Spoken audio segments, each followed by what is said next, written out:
Shoot, shoot, shoot, shoot, shoot, shoot, shoot, shoot, shoot, shoot, shoot,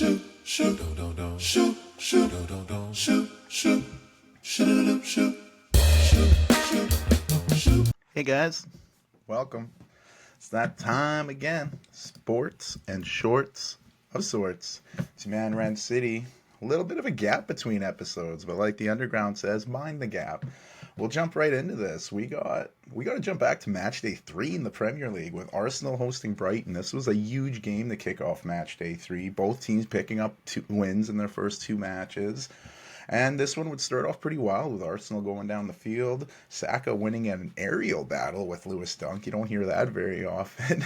Giving up half a foot almost. But he'd find Kai Havertz, who'd go on his way beating the keeper. And Havertz would chip him to give Arsenal the 1-0 lead after 38 minutes. They led in the halftime. Early in the second half, Arsenal looked to be on the verge for another goal, but in the 49th minute, as Veltman went to take a free kick for Brighton, Arsenal's Declan Rice, former West Ham man, just kicked the ball away. A little delay of game brought out a yellow, and unfortunately for Rice, it was his second. He'd get dismissed from the match just 4 minutes into the second half, and that changed the game a bit. 9 minutes after his dismissal, Dunk spotted Minte, who went down the middle of the Arsenal defense, forcing a tough save by David Rea.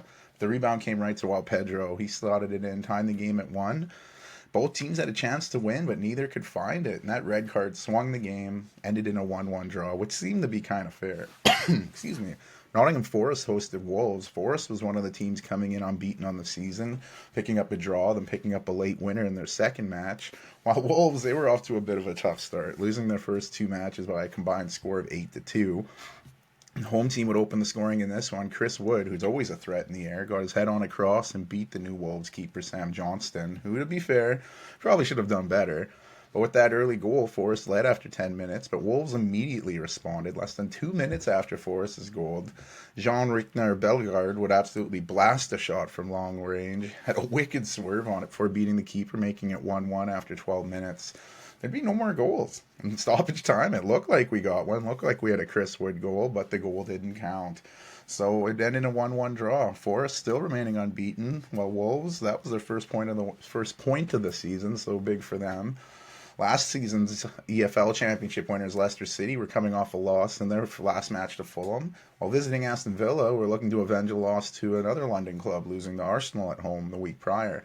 Not an ideal start for the visitors, as Leon Bailey picked up an early injury and the Jamaican had to leave 16 minutes in. His absence didn't seem to affect Ollie Watkins that much, as he had great chances to score, each time getting denied by Leicester keeper Mads Hermansen. But Villa did finally beat the Danish keeper in the 28th minute. Free kick that looked fresh off the training pitch. Yuri Tielemans spotted substitute Jacob Ramsey. Perfect cross to Amadou Onana. He'd find the back of the net, and they led after 28 minutes. Just after the hour mark, Villa doubled their lead. A wonderful cross by Lucas Digne was met by substitute Jean Duran. His header scored to make it 2-0 after 63 minutes. And Duran was barely on the field for 2 minutes. 10 minutes after going down 2-0, the host would get one back.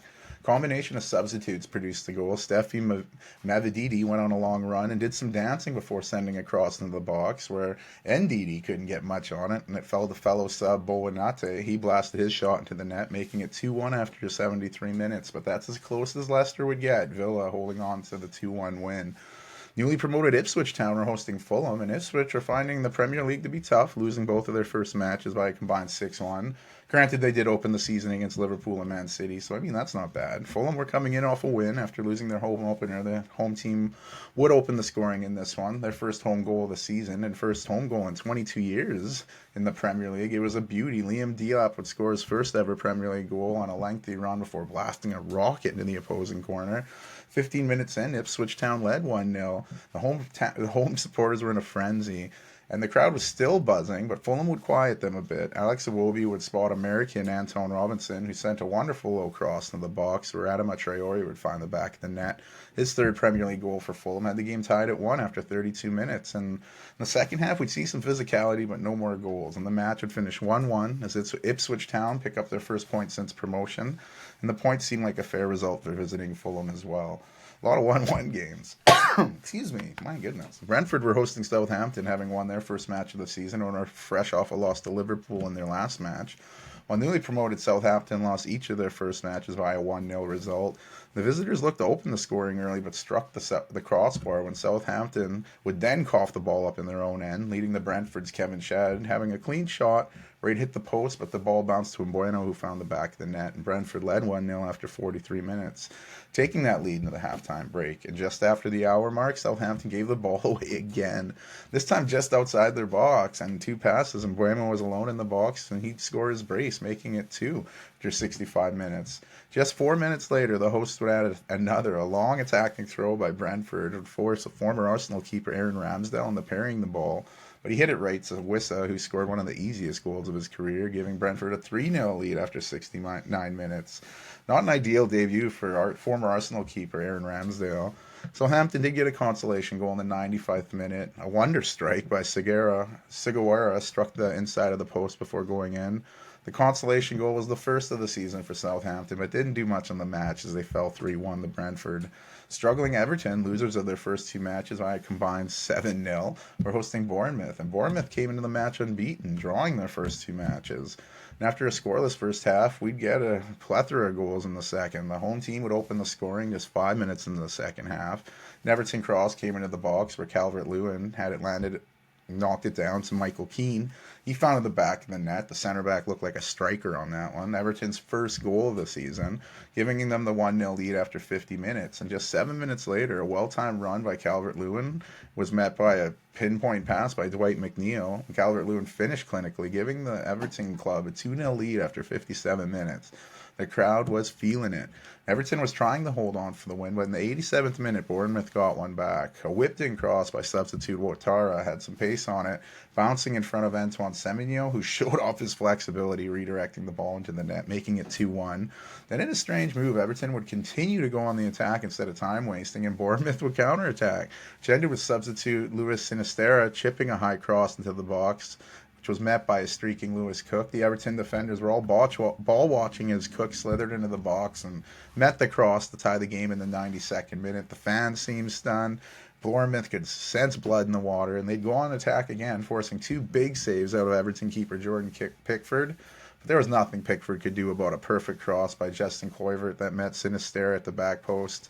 The super sub found the back of the net in the 6th minute of stoppage time, giving Bournemouth a 3-2 lead after trailing 2-0 going into the 86th minute. Amazing scenes. Bournemouth picked up their first win of the season, staying unbeaten, and a heartbreaking loss for Everton, who did finally get their first goal and thought they'd win, but that's the thing in the Premier League. You can't let up, and they ended up getting their 3rd straight loss to start the Premier League season. My West Ham was hosting defending champions Man City, and as I said on last week's episode, I knew this would be a tough task for my Hammers, to even secure a point in this game. For a brief moment in the beginning, I thought we had a good chance. Mikel Antonio and Jared Bowen each had good chances and got the crowd going, but the crowd got silent pretty quick. Man City forced their will in the game and were looking the more likely to score. That pressure forced a tough back pass by Emerson, which was handed terribly by his Brazilian teammate Lucas Paqueta, leading to Erling Haaland pouncing on the turnover, and that's one guy you don't want to give the ball to. The big Norwegian finished clinically, giving the visitors a 1-0 lead after 10 minutes, but Man City didn't stop there. De Bruyne forced West Ham keeper Areola into a big save. He then hit the post, and then 65 seconds after De Bruyne hit the post, West Ham went on the attack. Jared Bowen sent a low cross in with some pace, and it hit City defender Ruben Diaz going into his own net. The game was tied at 1 after 19 minutes. And the game was pretty lively from there, and we were wondering when the second goal would come from. Jack Grealish constantly putting pressure on the West Ham defense. And in the 30th minute, he'd cut inside, and the ball would come to Rico Lewis. He'd find Haaland, who'd score with his left foot, ripping the back of the net, giving them a 2-1 lead after 30 minutes. And they take that lead in the halftime, and at halftime, West Ham made a change. Starting keeper Areola picked up an injury. He was replaced with veteran Lucas Fabianski. Early in the second half, it looked like West Ham could answer. A counterattack led to a nice 1-2 between Kudus and Bowen, but Kudus would strike the post. The game was very wide open, back and forth. Everyone was getting their run in. And after West Ham went on the attack, City countered. Mateus Nunes spotted Erling Haaland, and he beat Fabianski, making it 3-1 in the 83rd. It was already Haaland's 7th goal in his 3rd game of the year, scoring back-to-back hat-tricks for the 2nd time in his Premier League career. 24th hat-trick of his career, 11th with Man City and 8th in the Premier League. His eighth Premier League hat-trick has him tied 4th all-time, sharing that position with Thierry Henry, Harry Kane, and Michael Owen. He sits just behind just 3 players on that list now. Sergio Aguero leads with 12, Alan Shearer at 11, and Robbie Fowler at 9. Haaland could have added a 4th, but Fabianski made a big save, and West Ham almost got one back. Ederson made a big save for City. And we talk about the scoring prowess of Haaland, and his hat-trick sealed the 3-1 win for City. It's West Ham's second loss of the season under new manager Julen Lopetegui. But Man City are a perfect 3-3 in their opening matches. 3 games, 3 wins. Chelsea was feeling themselves coming off a big 6-2 win over Wolves, while Crystal Palace had lost their first 2 matches of the season, were at least hoping to get a point in a London derby. Chelsea's Madueke was looking to follow up last game's hat-trick with more goals. In the first half, he narrowly missed the net before his next chance was denied by keeper Dean Henderson. Chelsea continued the pressure, and Madueke would go on a long run before spotting Cole Palmer. He perfectly tipped the pass to Nicholas Jackson, who scored his first goal of the season. Another assist for Palmer, and that put Chelsea up 1-0 after 25 minutes. In the second half, the visitors started putting on some pressure. Free kick by Palace looked to get cleared by Chelsea, but only went as far as Eze. The England international would curl a beauty into the corner of the net, tying the match at 1 after 53. And as the match went on, both clubs had a chance for a winner. Nicholas Jackson had a great chance to score his second of the match, but Henderson denied him again. And this match, like a lot of others, would end in a 1-1 draw. Chelsea bummed out not to get the 3 points. Contrastly, Palace were happy to get their first point of the season. You had Newcastle hosting Tottenham. Both clubs were coming in unbeaten, both picking up a win and a draw in their first 2 matches. In the first bit of action, it wasn't your typical kind. Around the 18th minute, the referee had to leave the match due to an injury, and you have a swap of officials. No sympathy from the crowd or the commentators as they seemed to roast him. But the home side would open the scoring when Lloyd Kelly would send a nice pass into the box where it was met by Harvey Barnes. He'd find the back of the net, giving Newcastle the 1-0 lead 37 minutes in. Start the second half, Tottenham had cranked up the pressure looking for the equalizing goal, and they got some chances. The 56th minute, Barnes' former teammate at Leicester, James Maddison, tried his luck from long range. Nick Pope made a big save, but he parried it right into the path of substitute Brennan Johnson. His shot had some pace on it. Dan Burden tried to clear it, but he just put it in his own net. The big defender was credited with the own goal, and the game was tied after 56 minutes. Tottenham were looking for the go-ahead goal, but left themselves exposed in the back, and Newcastle's Anthony Gordon laid it off for Jacob Murphy. His shot was denied by Tottenham keeper Vicario, but as the second half went on, more chances were coming, especially for Tottenham. But again, it'd be a Newcastle counter that swung things. A long ball was sent for Murphy, and instead of shooting, he'd unselfishly passed to Alexander Isak. The big Swede scored to make it 2-1 after 78 minutes, and despite more Tottenham chances, they couldn't equalize. Newcastle took the 2-1 win and remained unbeaten on the season, while Tottenham would suffer their first loss of the new campaign. Manchester United and Liverpool, big rivalry here. When you're looking at the schedule, everyone was looking at this. Man U were coming off a tough loss to Brighton, while Liverpool were coming in winners of both of their fixtures to start the season. United looked like they were ready to go off the start, creating some early pressure that had Old Trafford really getting into it. But Liverpool withstood that pressure and turned it around. Ryan Gravenberch spotted Diaz after a nice run, and Luis Diaz's cross found its way to Trent Alexander-Arnold. He scored, but VAR found it on Diaz's cross. It touched Salah before going to Trent Alexander, much similar to the goal that was disallowed by Garnacho in the United's match against Brighton the week prior. The goal did not stand. The match remained scoreless, only for a few more minutes, while Liverpool find the back of the net again, and this time it counted. A ghastly giveaway by United's Casemiro sparked a Liverpool attack. Gravenberch took the errant pass and found Mo Salah. He'd spot Luis Diaz with a cross. Colombian headed the ball in the back of the net, opening the scoring, giving Liverpool a 1-0 lead after 35 minutes. You can see United's Bruno Fernandes getting upset with Diogo Dalot on the play, but I think you have to blame Casemiro for that pass. And not long after the first goal, Luis Diaz would score a brace, doubling Liverpool's lead after 42 minutes. Their second goal was also caused by a Casemiro mishap. The Brazilian midfielder was dispossessed by Luis Diaz, who did a nice little 1-2 with Salah before scoring. VAR had a look to see if Diaz made a foul before getting the ball, but he didn't, and the goal stood. Two Luis Diaz goals, both assisted by Mo Salah, and Liverpool took a 2-0 lead in the halftime, where during halftime, Erik ten Hag had seen enough of Casemiro and subbed him out for Toby Collier. And Collier had an early influence in the game, setting up Joshua Zirkzee, who had the ball directly at the keeper, Alisson making a big save, easy save there. Then Man U's Kobe Manu was bullied off the ball by Liverpool's Dominic Szoboszlai. The Hungarian would spot Mo Salah, who looked to want a goal instead of another assist, and he'd curl a beauty into the net with his boot, making it 3-0 after 56 minutes. And as Salah's shot found the back of the net, you could hear a collective groan from United supporters as they started making their way towards the exits. That third goal of the match would be the decider, or the last goal of the match, as Liverpool went in the Old Trafford and won 3-0. Liverpool just looked amazing to start the season under Arne Slot. 3 wins in 3 games, 7 goals scored, 0 allowed. Like I said, you could have not asked for a better start to his tenure. The only buzzkill is after the game, where it was released that Egyptian superstar Mo Salah announced he'll be leaving Liverpool at the end of the season. Kind of odd timing, and it'll be tough for Liverpool fans to see him go. Man U, they're now losers of 2 in a row after starting the season with a win. See how United come out of the international break. They go on the road to face newly Southampton after the break. And if they struggle in that one, I'm sure we'll hear plenty of more groans from the supporters. And you might as well put Marcus Rashford's face on milk cartons because he's disappeared on the pitch for Man U. They'll need to figure something out coming out of the break. And we'll have a look at the Premier League table real quick before that break. 2 teams that have won all 3 matches, Man City and Liverpool, are both 3 for 3 with 9 points. There's an unbeaten group just behind the leaders with 7 points, Brighton, Arsenal, and Newcastle. And there are 2 teams that remain unbeaten with only 1 win and 2 draws, Bournemouth and Forest. You have clubs Leicester City, Palace, Ipswich Town, Wolves, Southampton, and Everton all remaining winless, while you have teams Southampton and Everton not having a point at all in the season.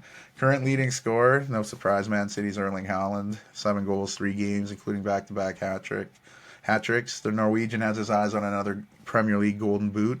The back-to-back leading scorer is looking for his 3rd straight Golden Boot, a feat that has only been done by legends Thierry Henry and Alan Shearer.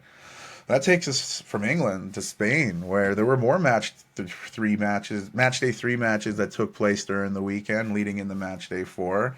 You had Real Valladolid taking on Leganés. The 2 newly promoted clubs met up and they'd play to a 0-0 draw. Athletic Bilbao took on Valencia. They were hosting a Valencia team looking for their first win. Athletic Bilbao would pick up the win 1-0. Big win for them, while Valencia remained still pointless. Atletico Madrid and Espanyol, something in the air, another scoreless draw. First point for Espanyol since getting promotion, but Atletico Madrid kicking themselves for not picking up a win in that one. Especially Riquelme. He had numerous chances, but Rodrigo Riquelme could not find the back of the net. He did in stoppage time, but he was offside, so it didn't really work. Finally, a game with goals in the midweek. You had Girona hosting Osasuna, and Girona were looking for their first win in the new league campaign, like the Liga campaign. They made some changes, and the changes seemed to come together a bit here. They ended up crushing Osasuna 4-0. This looked more like the team we watched last season than the team we had watched to begin the season. Osasuna had to feel pretty disappointed. They were playing pretty well leading into this match, just to come out flat and lose 4-0. Real Sociedad hosted Alaves in a battle of 2 Basque neighbors. And this one, Tony Martinez, what a guy he's been for Alaves. That substitute, he comes on and forces issues. He scores. Alaves went into Real Sociedad and picked up the 2-1 win. Got to be happy about that. Real Sociedad, they must be frustrated. There was a red card in this game that totally changed it. Mikel Oyarzabal didn't see Alaves player coming in, and he fouled him pretty hard. It was accidental. It was yellow, upgraded to red. That swung the game, and Alaves would end up taking the game 2-1. Las Palmas hosted Real Madrid, and it was the last of the midweek games, last week already. And this one, Las Palmas, they got to him a little early. 5 minutes into the match, McBurney held the ball out, leading it to Malero, made a nice move and found the back of the net, giving them the 1-0 lead. Las Palmas' keeper, Jasper Cillessen, was busy. He was making saves all over the match. But then they'd get a chance as the game went on. Arda Güler, the Turkish player Arda Güler headed the ball down after it diverted from Vinicius, hitting an arm. Vinicius Jr. would take the penalty, scoring, and that's how it would end, a 1-1 draw. Real Madrid definitely feel they should have got the win. Even though, Las Palmas had chances late as well, it was all about Real Madrid. And I don't know if it's integrating Mbappe into the team, the Bellingham injury, but they did not look like the normal Real Madrid team we saw.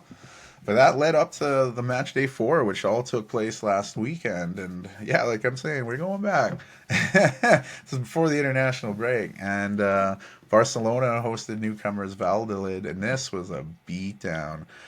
Beatdown. A 7-0 win. Rafinha picked up a hat trick. This was all Barcelona. Hansi Flick, what he's doing with Barcelona is amazing. This team has come out of the gates firing. Like I said, he's switching things up for them, and they're looking great.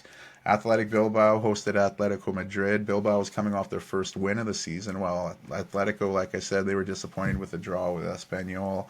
And this game looked like it could finish in a draw. Athletic Bilbao looked more dangerous and forced a big save out of the Atletico Madrid keeper Oblak. But in the 88th minute, Angel Carrera would come into the match for Atletico, and in stoppage time, some passing around by Athletic Club was a little complacent, and Atletico's forward Alexander Sorloth would dispossess the home team, outmuscling the defenders before finding a streak in Correa. He'd dance around the keeper and score the only goal of the match. Barely on the pitch 4 minutes, secured the match winner. A big win for Atletico, who, to be fair, were outplayed most of the second half, but walk away with a 1-0 road win, remaining unbeaten on the La Liga season. You had newly promoted Espanyol, who were feeling good, picking up their first point of the season midweek against Atletico, looking to expand off that. After a win and a draw to start the season, Rayo Vallecano lost their first match of the season midweek to Barcelona. The visitors could not have asked for a better start. A ball by Mbarva was perfectly weighted to Alvaro Garcia. He'd squeeze a shot through the keeper's hand, giving Rayo Vallecano a 1-0 lead. It's 4 minutes into the match. But that lead did not last long. 3 minutes after the opening goal, Espanyol tied it up. A streaking Joffrey Carreras found the on loan from Villarreal, Carlos Romero. He smashed his shot into the box, tying the game at 1 with his first goal with the club. Both teams had wonderful chances in the second half, but just couldn't finish, and it was looking like a draw. But in the 90th minute, Rayo Vallecano was putting on pressure, and they were getting some chances, and even getting a stoppage time corner kick. And that corner kick would lead to an immediate, instant counterattack the other direction. Some wonderful passes led to substitute Irvin Cardona getting a great chance. His shot was denied by keeper Daniel Cardenas, but the rebound came this fellow substitute, Cadera, and he'd spot another substitute, Alvaro Tellero, who scored in one motion, curling an absolute beauty into the corner. How about those subs coming together for the match winner in the 6th minute of stoppage time, giving Espanyol the 2-1 win in their first win since getting promoted. Excuse me. Last season's Liga 2 champions, Leganés, were coming into the match unbeaten, hosting a Mallorca side who were still looking for their first win of the season, and the visitors did look the more dangerous side, getting rewarded with the match's opening goal. A Mallorca cross in the box was met by Vedat Mariki. He headed the ball back to Danny Rodriguez, whose header found the back of the net, giving Mallorca the first half lead. Leganés didn't really have a response at home, and Mallorca picked up their first win of the season, going on the road and winning 1-0. Winless Valencia was hosting a Villarreal squad who had not lost yet in the early season, and it was the hosts who had some early pressure. The pressure would lead to an opening goal when Valencia had a corner, and the kick came into the box, falling to the feet of Hugo Duro. His sweeping shot beat the keeper and gave Valencia the 1-0 lead after 24 minutes. And then with one of the last touches of the first half, Villarreal's Jose Perez curled a beauty into the net, tying the match up just before halftime. Another goal given up just before halftime by Valencia, who's kind of making a name for themselves doing that. Not something you want to be known for. In the second half, Villarreal's Papagay would pick up his second yellow card, leaving the visitors down the last 22 minutes a man down. And right after the dismissal, Valencia immediately capitalized, hitting the post. Then they'd keep up the pressure, bombarding Villarreal keeper Diego Conde with shots. But the newcomer from Leganés played massive. He's one of the best keepers to watch in La Liga this season, I think. Stepping up large to help preserve the 1-1 draw. And with that, what an addition he's been for Villarreal. Like I said, Conde's been something else. Valencia kicking themselves for not getting their first win of the season. They go into the international break winless in their first 4. They went into the break, sorry. Alaves hosted Las Palmas, and after dropping their first match of the season, Alaves has picked up a draw in their first win. Las Palmas were feeling pretty good after that 1-1 draw with Real Madrid midweek, But Alaves got off to the perfect start. Stoichkov sent a lovely ball that was met by Vicente. His shot beat the keeper and put Alaves up just 8 minutes in. The home side looked to double their lead late in the first half, but the goal was disallowed, slightest offside. But the second half came, and it was kind of the same thing. Alaves looking for another goal. Las Palmas had a few good chances and forced an amazing save out of Antonio Severa. The keeper made a big save, and that save proved to be massive because soon after, Alaves would dispossess Las Palmas in their own area, having the ball come to the substitute Tony Martinez, and he curled a long-distance shot to the top corner, beating the keeper and giving Alaves the 2-0 lead after 78 minutes. The forward has scored 2 goals in 2 appearances with his new club.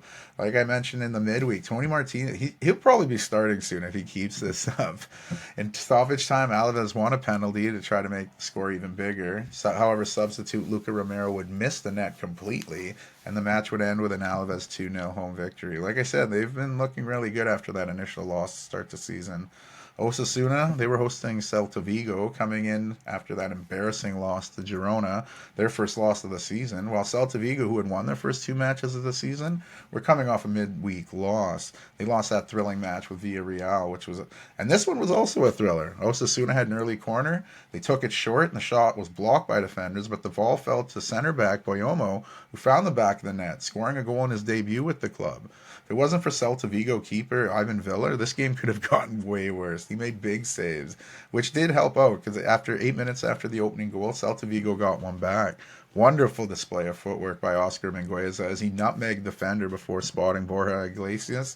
He tapped the ball into the net, and this game was tied at 1. Mingueza's play this season has earned him a call-up to the Spanish national team. He's been something to watch for this this club here. Excuse me, just for the halftime whistle, Osasuna's Brian Zaragoza would send a dangerous cross into the box, where it was headed by Celta Vigo defender Carlos Dominguez into his own net, giving Osasuna the lead for the second time of the match as their 45th minute goal gave them a 2-1 lead going into the halftime. Second half, Zaragoza went to receive a pass around the half line, and he was fouled hard, but teammate Bretones would pick up the ball and streak down the pitch before finding the back of the net. A great piece of refereeing to allow the advantage, and Brett Nose's 62nd minute strike gave Osasuna the 2-1 lead. In the 86th minute, Celta Vigo wouldn't help themselves. Substitute Alfonso Gonzalez would raise his leg for a high ball. Instead of getting the ball, he basically kicked the Osasuna player in the face, leading to a straight red, leaving Celta a man down to finish the match. And as we entered stoppage time, an Osasuna calamity gave Celta Vigo hope. Sergio Herrera passed it to substitute Moy Gomez, who passed it right back to his keeper, and it had some pace, beating the keeper into his own net. The 91st minute goal, it gave some hope to Celta Vigo, but they couldn't equalize, and a big Osasuna 3-2 win after almost giving it away late. Sevilla hosted Girona, and they were coming in with a midweek draw, looking for their first win of the season, while Girona, as they stumble out of the gates, looked good in that Osasuna win midweek. To start the match, the hosts were looking great. Sevilla forced a big save out of Girona keeper, Paulo Gazzanaga, and they had some close efforts, narrowly missing the goal. But despite that early pressure, it was the visitors who opened the scoring. A nice Girona counterattack led to Miguel Gutierrez sending a lovely ball into the path of Ivan Martin, who scored, giving Girona the 1-0 lead after 41 minutes. Sevilla responded within seconds with Ajuke scoring, but the goal was disallowed due to offsides.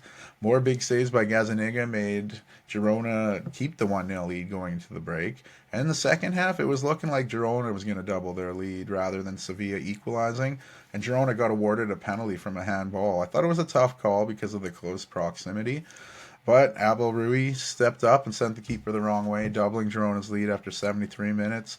Gazzaniga played great. He really worked hard to earn the clean sheet as Girona went 2-0, and they now have won 2 in a row after dropping 2 to start the season. And it's a tough go for Sevilla, who are now winless in their first 4 matches.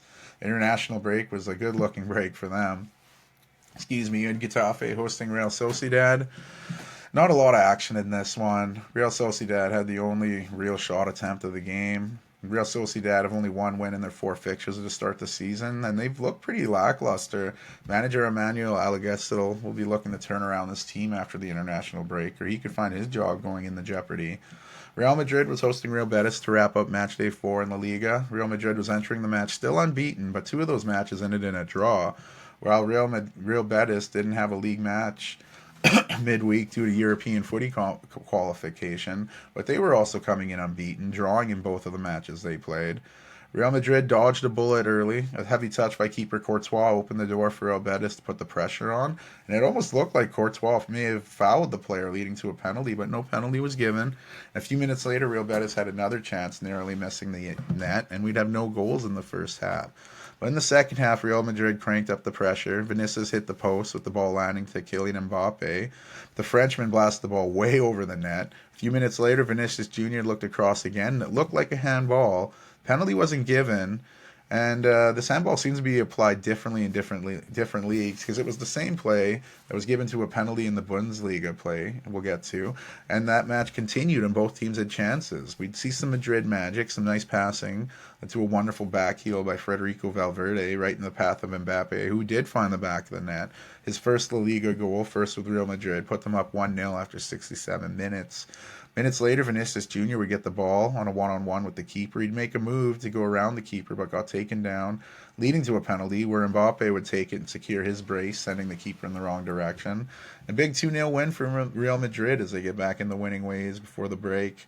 The Liga is the only one of the leagues that I normally cover that have played 4 games already this season, other than Real Betis and Getafe, who have to make up for theirs because of conflicting schedule. But looking at the table, only team that has won all 4 of their games, that'd be Barcelona, leading the way with 12 points. I mentioned what Hansi Flick's been doing there. This team could have not got off to a better start. 3 teams below Barca, all tied at 8. Real Madrid, Atletico Madrid, Villarreal, all remaining undefeated. A team outside of that group that is still undefeated with 3 draws is Getafe, including Getafe, a few other teams that are winless in La Liga, Real Betis, Las Palmas, Sevilla, and Valencia. Currently, any scorer in the Spanish division was my early selection for winning the Golden Boot in La Liga this year, Robert Lewandowski, leading the league with 4 goals. But his teammate Rafinha, picking up that hat trick in their last win, is nipping at his heels. That brings us to the Bundesliga, who are way behind, all the way in match day 2 here. Union Berlin were hosting St. Pauli. Berlin were playing their home opener, coming off a draw in their first game. And St. Pauli, who had won Bundesliga 2 championship last season, were getting on with life after losing their coach to Brighton. And the newly promoted side looked more dangerous to start the game, more likely to open the scoring. But it was the home side who got the match's first goal. The 34th minute, Berlin would take a corner kick, and the ball would get cleared by St. Pauli, only as far as Benedict Hollerbach. And Hollerbach unleashed a rocket that was bananas. Excuse me. Taking a deflection on the way to the back of the net, giving the hosts the 1-0 lead. Visitors got chances to equalize, but couldn't get them. Danish keeper Frederik Rano picked up big saves. But that was it, as Union Berlin pick up the clean sheet, pick up the 1-0 home win, and they remain undefeated on the season, adding a win to their draw. While St. Pauli, tough adjustments at the top division, as they haven't found a goal yet. Jesus, excuse me. Stuttgart had their home opener hosting Mainz, and the home side was looking to make up for a brutal start to the season, losing 3-1 on the road to Freiburg in match day 1. Stuttgart could not have asked for a better start. Chris Führich found himself wide open, but his shot was denied by Mainz keeper Robin Zettner. The rebound bounced to Enzo Millo, who scored to give Stuttgart a 1-0 lead 8 minutes in. Home team doubled their lead from a long ball from their keeper. It couldn't have been mishandled worse by the defender. His mistimed jump led to Jamie Lewin getting the ball and firing it home to give Stuttgart a 2-0 lead after just 15 minutes. The home side really had a stranglehold on the match, and it was looking like we'd go into halftime with the score the way it was. But then Mainz received a lifeline. The ball looked like it was cleared from the Stuttgart box, but a Mainz player kind of cut in front of the defender before tripping and falling. It looked tame, but VAR got involved and gave the penalty.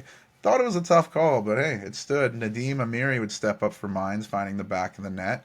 And it looked like they'd be trailing 2-0, but they went in the halftime only down 2-1. And as the game continued, you weren't sure where the goal would come next. Both teams getting chances. And the 61st minute from the visitors, Mainz would pick the ball up and go on full-blown attack. Andreas Hanche Olsen's perfect cross was met by a diving Jonathan Burkhardt. The captain did his best flipper impersonation as the header beat the keeper to make it 2-2. VAR had to double check that there was no handball in the build-up, but I think they just wanted to see Burkhardt's dive again. It was awesome. Stuttgart fans looked stunned as they went from being up 2-0 to being in a 2-2 game. And soon after the equalizer, Mainz looked to go through, Burkhardt scoring again, but it was called offside and it stayed 2-2. Fabian Rieder would strike a free kick from a dangerous spot. It was well struck and hit the post. It hit the post, hit the keeper, hit the back of the net. A brilliant free kick by Mainz. Got the crowd going wild. Their 88th minute goal put them ahead. Sorry. Fabian Rieder would strike a kick from the dangerous spot, hit the post, hit the Mainz keeper, and went in. A brilliant kick. They got the home crowd, which makes sense because it's in Stuttgart. 88th minute go-ahead goal, putting them up 3-2. And this match got wilder. In stoppage time, Mainz substitutes came together. Widmer would head the ball to Maxim Leach, and his header beat the keeper, tying the game at 3 in the 94th minute. Like I said, it's a thrilling game with Stuttgart. They're going to be kicking themselves as they felt they should have won this game a few different times. They still remain winless on the season. While Mainz, they've started their season with back-to-back draws. Not bad for them. Frankfurt was hosting Hoffenheim, looking to make up for a matchday 1 loss to Dortmund, while visiting Hoffenheim were looking for another win after winning their opening home match of the season.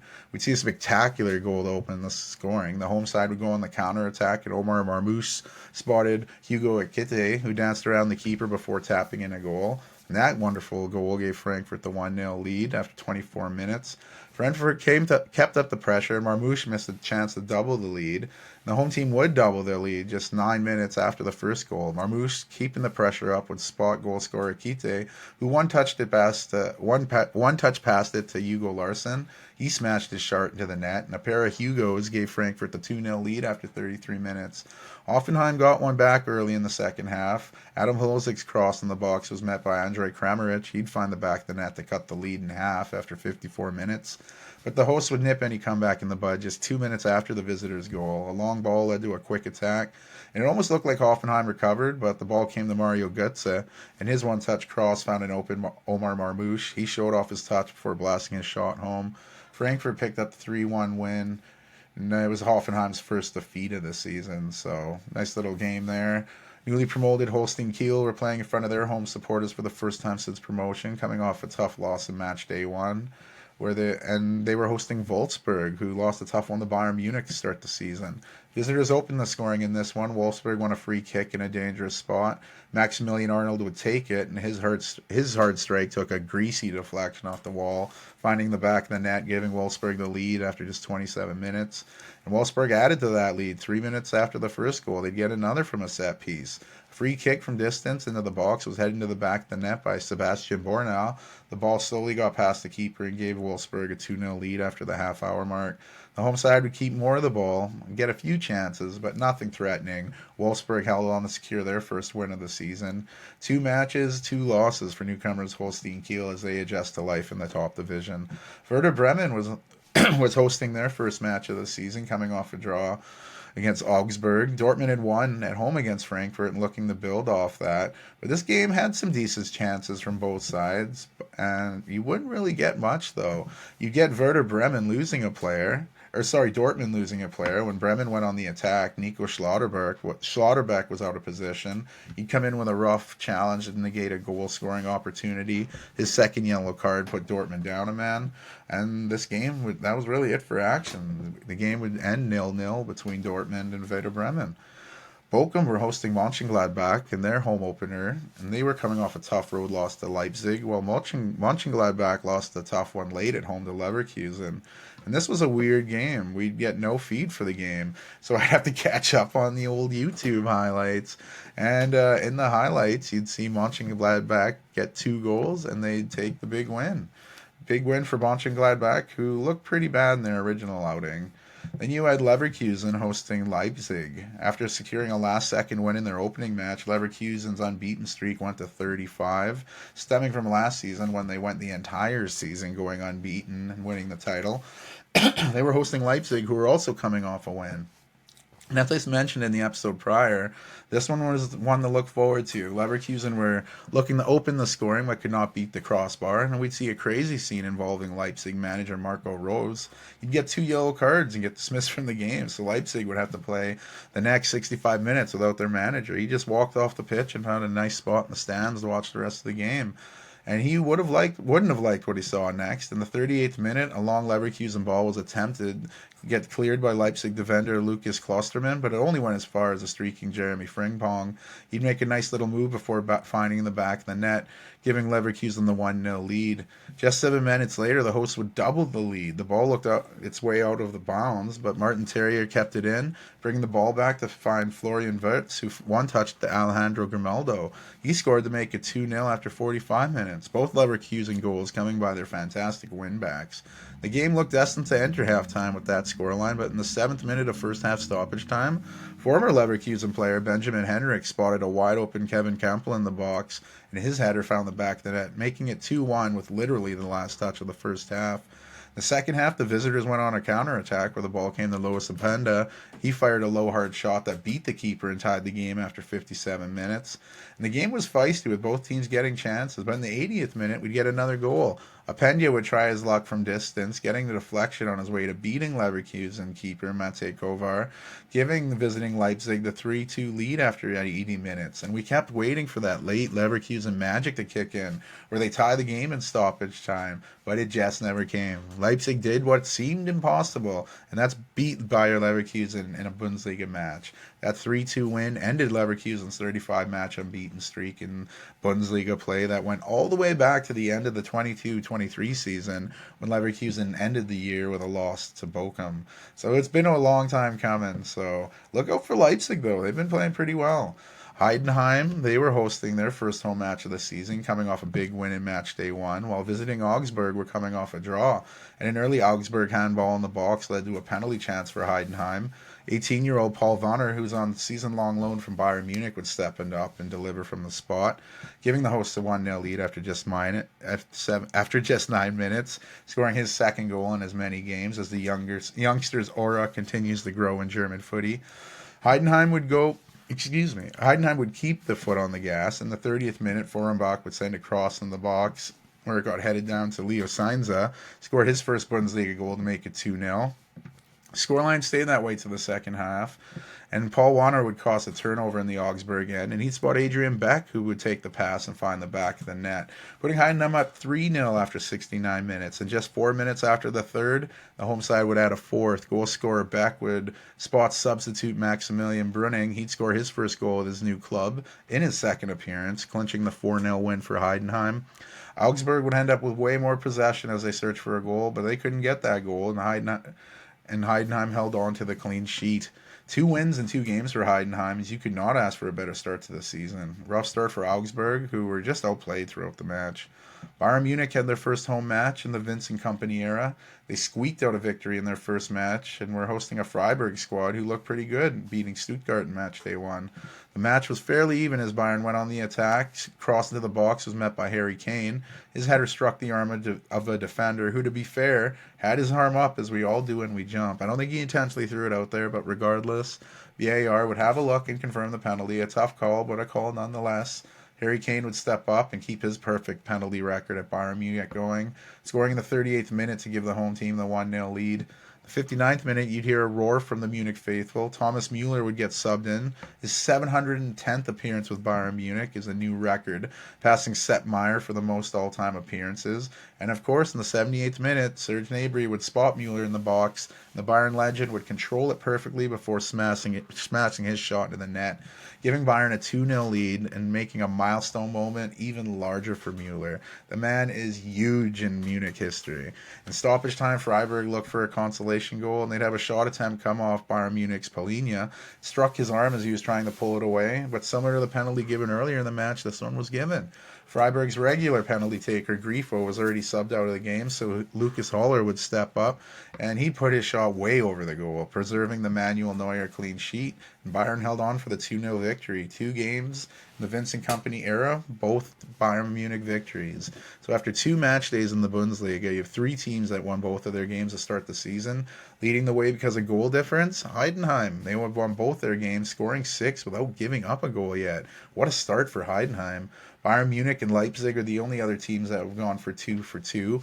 Leipzig's win over Leverkusen, as alluded to, was a streak buster.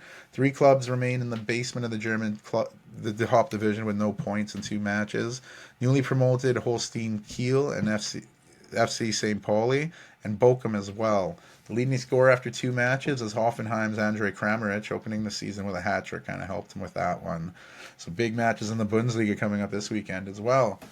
After their international break. In Serie A, we go to Italy. Newly promoted Venezia hosted unbeaten Torino, who have looked really good to start the Serie A season. Torino had given up a 2-0 lead and had to settle for a draw on the road against Milan before beating Atalanta. And the visitors looked the more dangerous to start this match, but the singing of Venetia's supporters showed how thrilled they're happy to be back in the Italian top division. The home team almost went ahead, but Torino keeper Vanja Milinkovic-Savic made an outrageous save to keep this game scoreless. And off the following corner, he made another big save. That one even better than the first. Minutes later, it was Venetia's keeper, Jesse Joronen, made a big save to keep the score tied at 0. It needed a little clearance off the line, but it was still out. And despite all that first half action, we go in the second half scoreless. The second half, both teams had chances, especially the home side, but they just could not find the back of the net. Then late in the match, Torino sent in a dangerous corner. A new arrival defender from Las Palmas, Sol Coco, would rise above the rest and head the ball into the back of the net, scoring his first goal with the new club, giving Torino the 1-0 lead after 86 minutes, and that's how it would end. Torino remaining unbeatless to start the season, while Venezia having picked up just 1 point in their first 3 games. Inter Milan and Atalanta, the defending Serie A champions, Inter Milan, were coming off their first win of the season, and they were hosting Atalanta, who picked up their first loss of the season. 2 big teams of Italy facing off, and this one looked to be a doozy. However, the game quickly got out of hand. 3 minutes into the match, Henrik Mkhitaryan's cross ricocheted off an Atalanta's defender into his own net. Jimjitsi knocking it in there, giving the hosts the early lead. Not even 7 minutes later, the hosts double their lead. Nico Barrea's amazing volley back in the net. A beautiful goal gave Inter a 2-0 lead at just 10 minutes in. Atalanta woke up after the second goal, and Matteo Retigui will be kicking himself. The Atalanta frontman had some great chances, 2 spectacular ones that could have tied the game, but instead Inter led 2-0 going into the break. And Milan still looked the more aggressors going into the second half. Marcus Thuram hitting the post almost made it 3-0. And they kept it up, almost scoring seconds in, missing the net narrowly. But then in the 47th minute, they get a third goal for real. A long throw into the box by Inter was sent high into the air by the Atalanta defense. As it came down, Thuram was the first to it, scoring his goal to make it 3-0.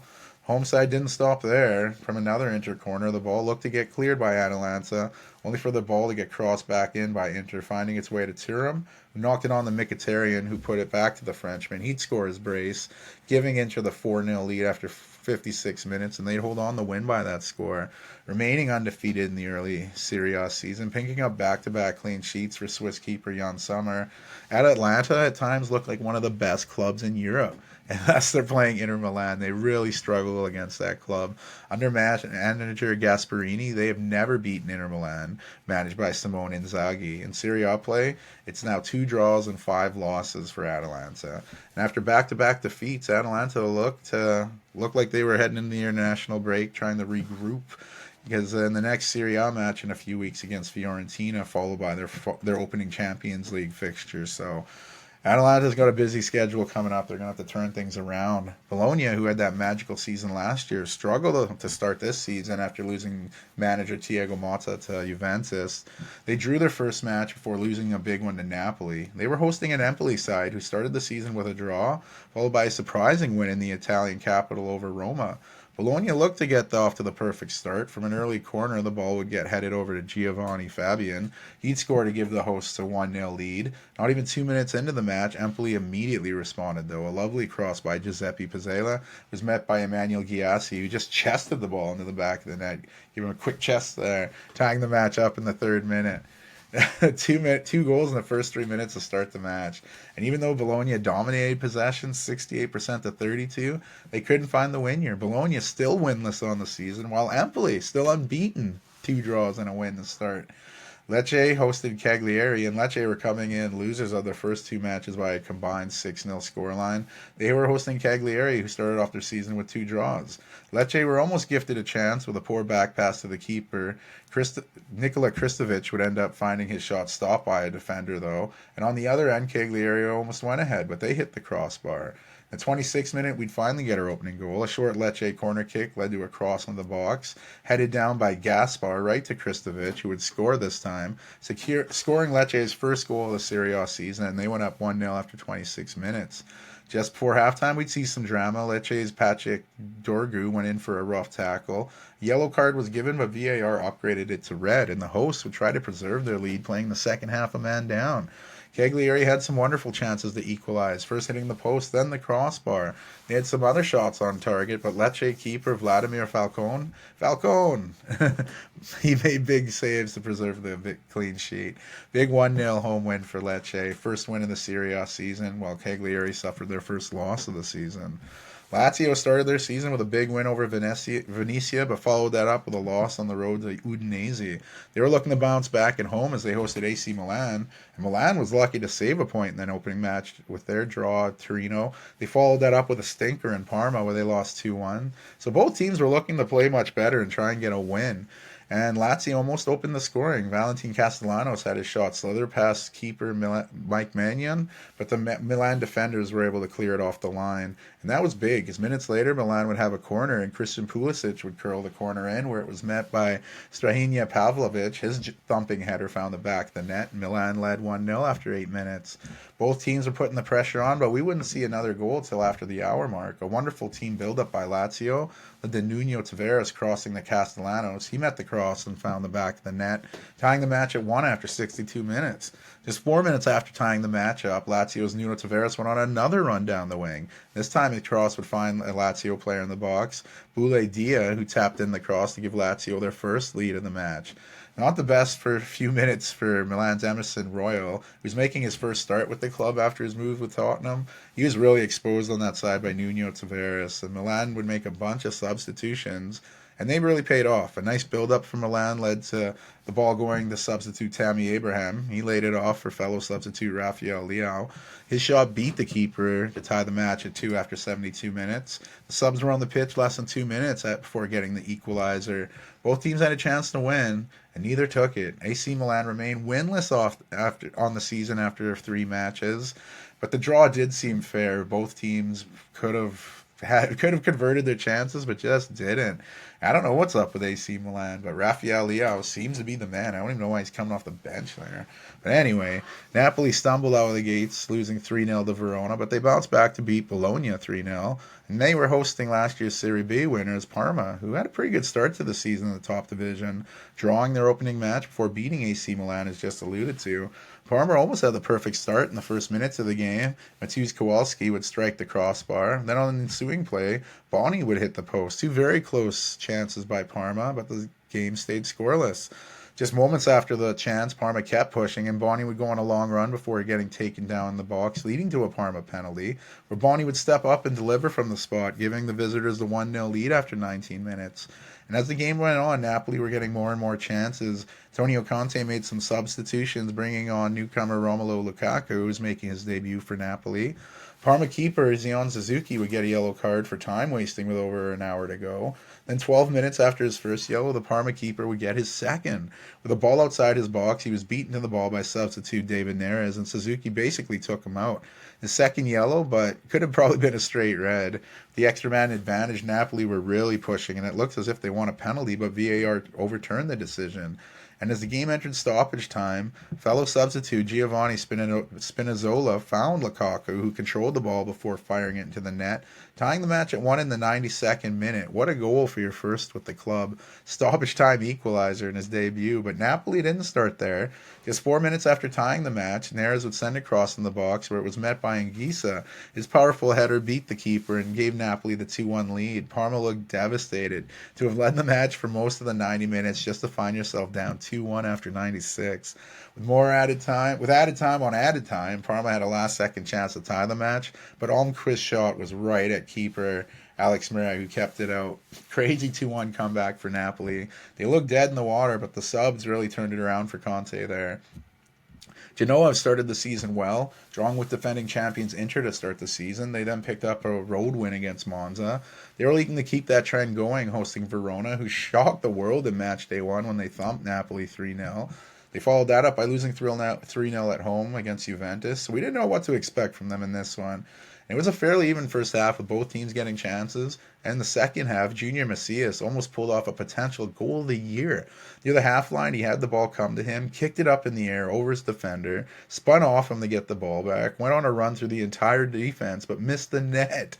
And it's like the equivalent in basketball when you see $1 million crossover followed by a $2 jump shot. Would have been something sweet though, but that big miss was big for Genoa. As moments later, Darko Lasovic's cross in the box was tapped away by Genoa keeper Galini, only to the path of Jackson Chachua. He smashed his ball into the net, knocking it through a few defenders, and it was the 22-year-old's first Serie A goal, putting Verona up 1-0 after 55 minutes. And not long after their first, Verona kept on the attack.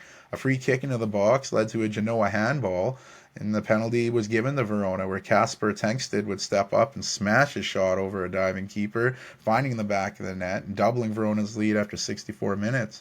Genoa couldn't find a goal, and Verona picked up the 2-0 road victory. A well-earned clean sheet as well for keeper Lorenzo Mantipo.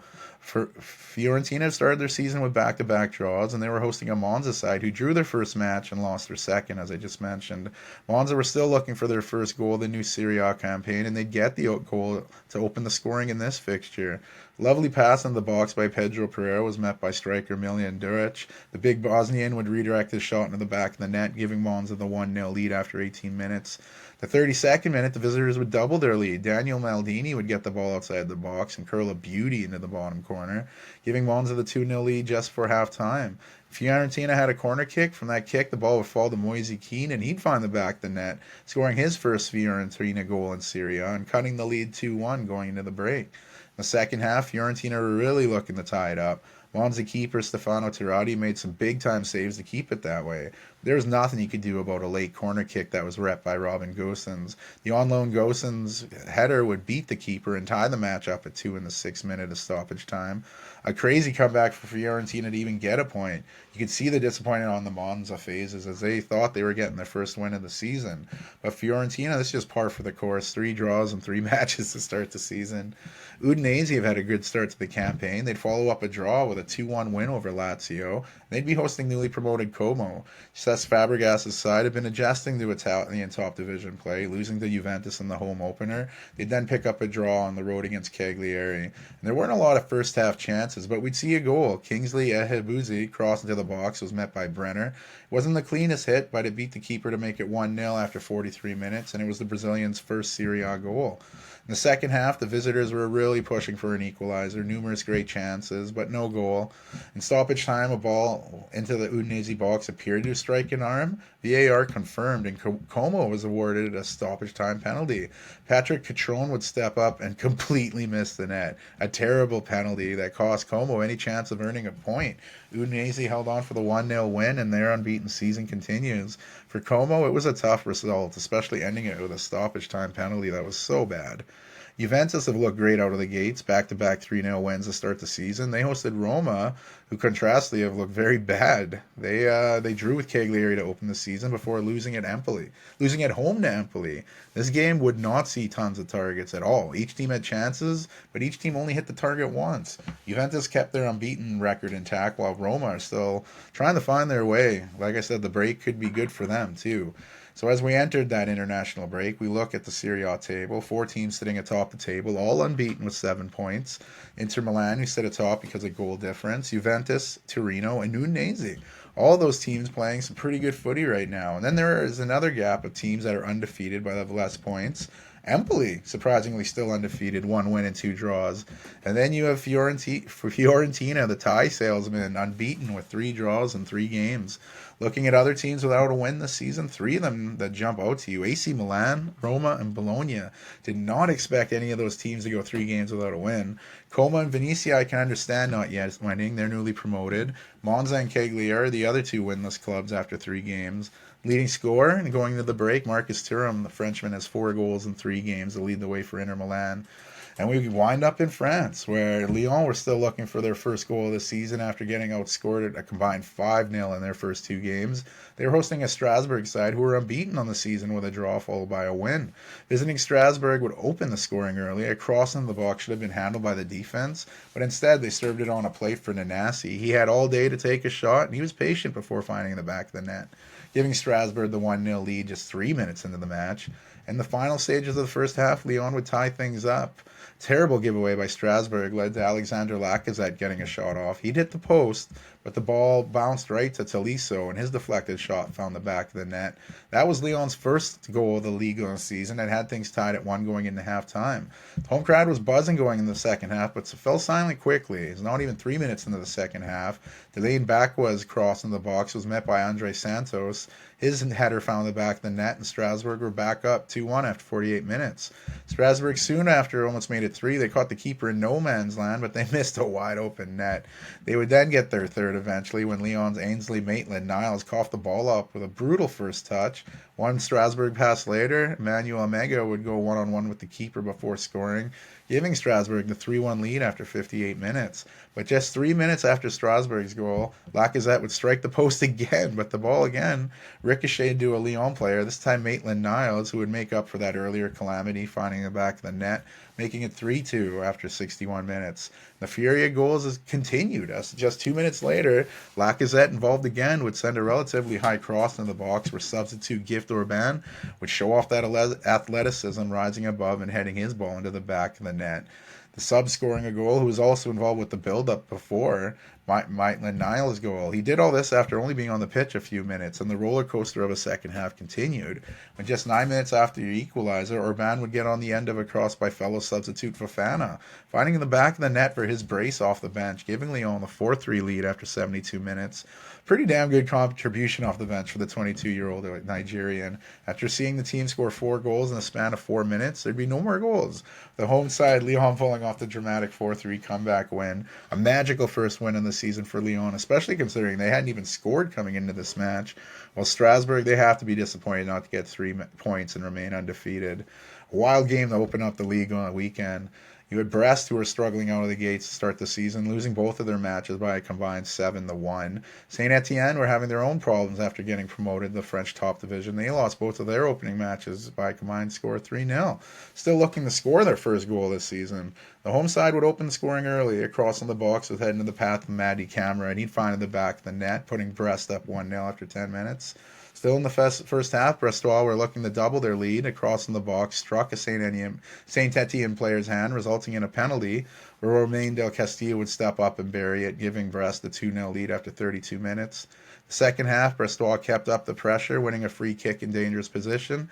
The free kick was a tricky one that bounced right in front of former Brest, now Saint Etienne keeper Larsonnier, forcing a rebound where Brest newcomer Ludovic Ajorc would pounce on it, like good strikers do, securing his first goal with his new club. Brest were up 3-0 after 77 minutes.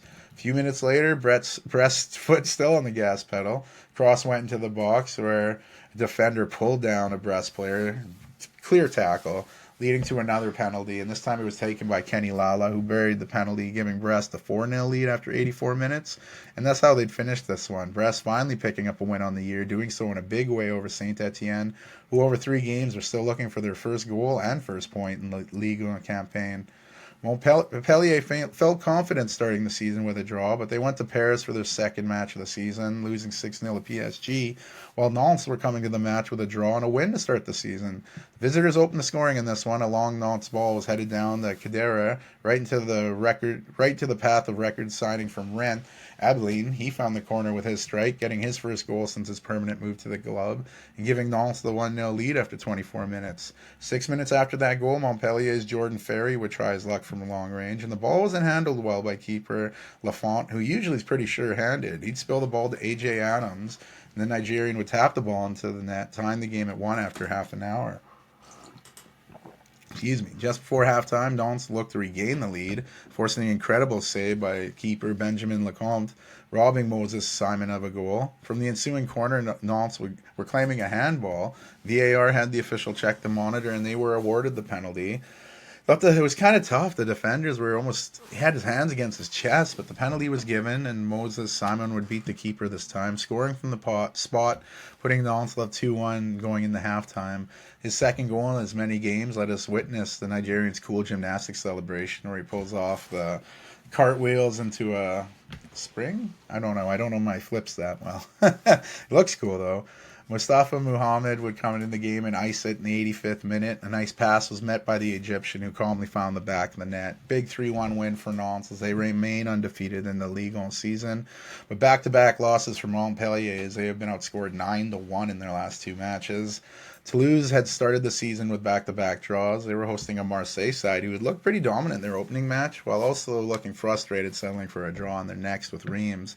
After Marseille had a Three Stooges-looking moment, almost scoring on themselves, they'd recover, and Mason Greenwood would do what he's done all season, find the back of the net. He'd receive a pass from Luis Enrique, who would turn and fire it into the goal. The Englishman's 16th-minute goal gave Marseille the early 1-0 lead, and just 81 seconds after that goal, Toulouse would give the ball away in their own end. Back pass intercepted by Marseille's Wahi. He'd backheel to Henrique, who spotted Greenwood for the second time, and Greenwood would score his brace, putting the ball but through the keeper's legs, doubling Marseille's lead in a blink of an eye. Greenwood's 5th goal of the season already, 5 goals in 3 Ligue matches. Toulouse's night got worse when Frank Magri would given a direct red card for his high boot, putting the home side down to 10 men after 27 minutes. 2 goals down early in the putting them down 27 minutes, 2 goals down. Early in the second half, Luis Enrique would try his luck with a shot in the box. It would hit the hand of English defender Charlie Cresswell before ricocheting into his own net, and Marseille were looking for the clean sheet. When the 90th minute, a long ball by Toulouse created some havoc. Marseille keeper Geronimo Rulli didn't have a lot to do in this game, but the long ball had him coming way outside his box, where he was beaten to the ball by Xavi Babica. He'd go around the keeper and score on the very empty net for a consolation goal. Marseille were hoping to snap their streak of no clean sheets on the road, but that late Toulouse goal has extended that streak to 23 matches now. Regardless, Marseille remain undefeated with a very convincing 3-1 win. Monaco was coming into the match with Lens, winners of the first 2 games, visiting Lens under new manager Will Still, also winners of their first 2 matches, and around the half-hour mark, Adrian Thomason should have put the visitor's head, but struck the post. The ball came back to him, and he spotted Wesley Said, but he also struck the post, keeping the game goalless. The game would go on without a goal until late in the match. Lens substitutes Audrey Durand spotted Lascari, and he'd beat the keeper with a wonderful goal. Or so we thought. VAR called to the monitor, which prompted Lens manager Will Still to get a yellow card for what he said to the ref, but the ref spotted the slightest handball on the build-up to the goal, so it was disallowed, and it still sat 0-0. But football can be cruel, and it got crueler for Lens. Minutes after their disallowed goal, Monaco got a corner kick, and the ball was swung in where it was met by captain Denis Zakaria. His header put the hosts up 1-0 after 84 minutes. And as the match entered stoppage time, Lens were looking for the equalizer. Audrey tried his luck with a shot, and it was blocked by goal scorer Zakaria. However, the replay showed that he had blocked it with his arm. I mean, it was super close proximity, and he tried to pull it away, but it still stood. And Frankowski would step up, delivering the clutch penalty, beating the correctly guessing keeper Philip Combe, tying the match up in the 94th minute. And even though Monaco had more of the ball, the 1-1 draw seemed just. Both teams remaining unbeaten on the season as they entered the break. Le Havre opened their season losing late to PSG, but followed up with a road win over Saint Etienne. Ligue 2 champions Auxerre opened their campaign with a win, but lost the next match to Nantes. The visitors would open the scoring in this one.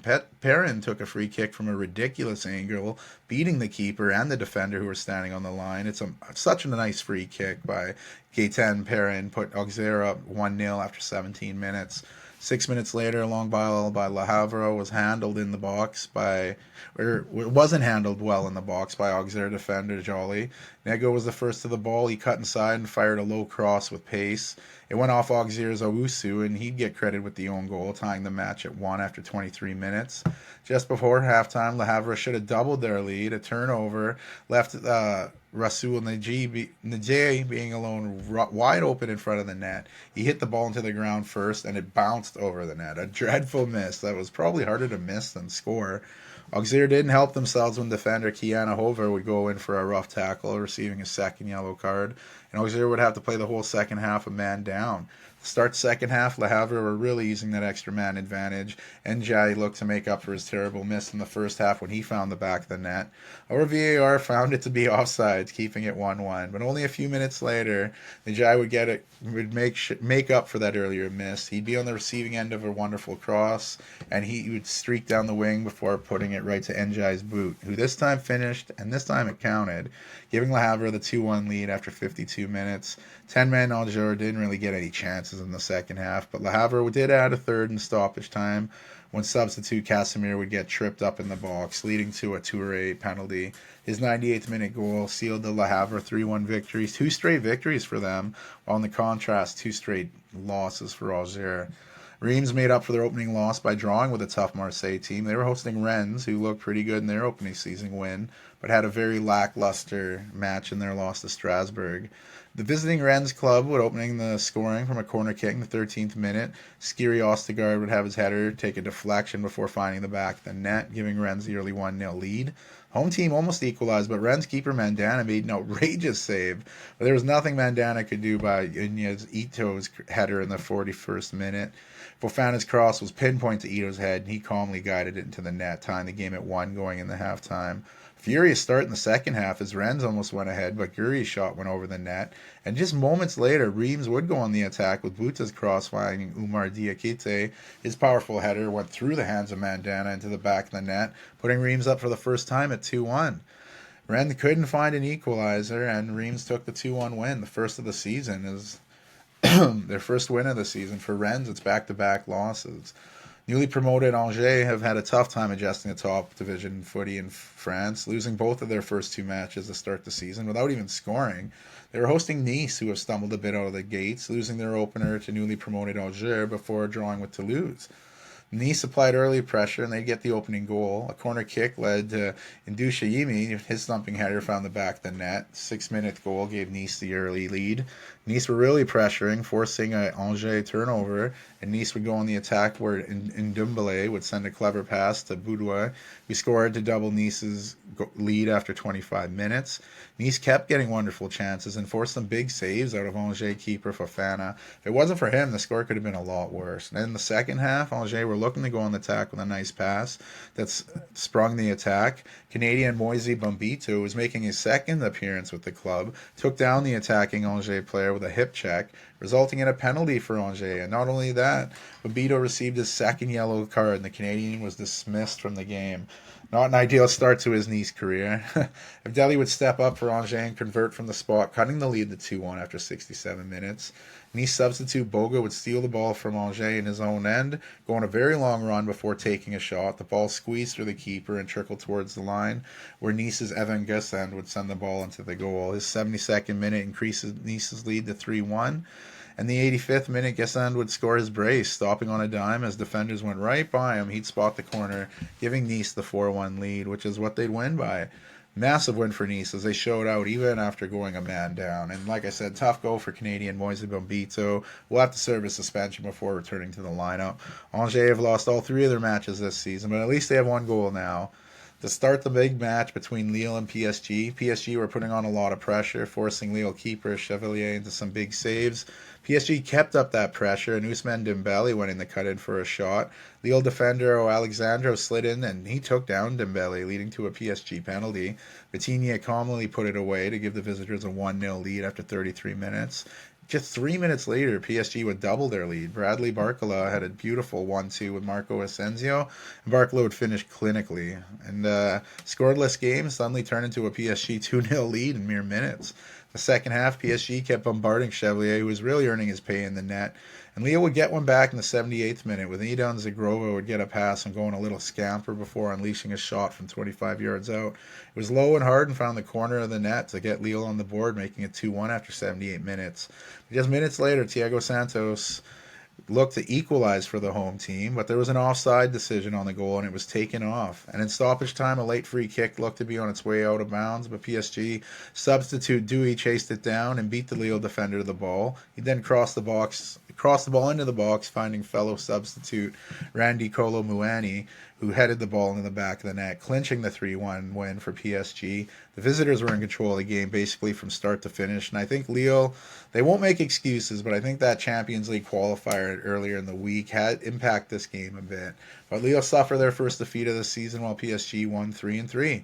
We look at the Ligue on table after 3 matches played, and PSG have not skipped a beat since losing Kylian Mbappe to Real Madrid in the offseason.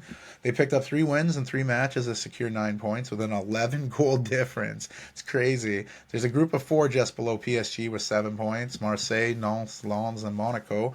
Those teams have all looked pretty great start of the season. And there are 4 clubs that remain winless after 3 games. Toulouse, Montpellier, and newly promoted Angers and Saint-Etienne. The leading goal scorer going into the international break was Marseille's Mason Greenwood. The controversial Englishman, has been clinical in his play in Ligue. And like I mentioned, 5 goals in 3 games. Some people don't forgive him or won't forgive him for the way he handled his conversations with his partner on the phone and all the cases. So I don't think he'll ever get back to playing in England. But man, what he's doing in France is crazy good. After the last qualifiers were played in Champions League, we got our Champions League draw. We see who is matched up with who. Before we get to some of the first matchups, a quick reminder of some changes to Europe's biggest tournament. This is the first year the Champions League will be going with the new 36-team format. Since 2003, Champions League featured 32 clubs split into 8 groups of 4, the top 2 from each section advancing to the last 16. Now 36 clubs are pooled together in one league in a Swiss league system, more commonly used in chess. Previously, teams played 6 games in group stages, playing each opponent twice, home and away. Now the clubs have 8 games, 1 each against 8 of the opponents. The 36 teams were split in the 4-seeded pots of 9. Every club will play 2 teams from each pot, 1 at home, 1 away. No team will come up against another club from the same domestic league as them, and every club can only face a maximum of 2 teams from any one country. In years past, the group stage ended in December, but with this expansion, we should be looking more into January. And we shall see an increase from 96 group stages to 144. So you're getting a lot more games. You can see the money aspect. And then to advance the knockout stages, the 36 clubs will be ranked in one league from 1 to 16, or they'll be ranked, the top 8 progressing to the last 16, and the last 8 will be sorted through a playoff system. It'll take into account positions in the league, and that's how the matchups will be made from teams 9 to 24, going in a 2-leg knockout tie to decide which teams will make it to the last 16. It's a little wild, but they're switching it up, and we'll see how it go. And we will get to see it soon as Match Day 1 starts right away, September 17th, 18th, and 19th.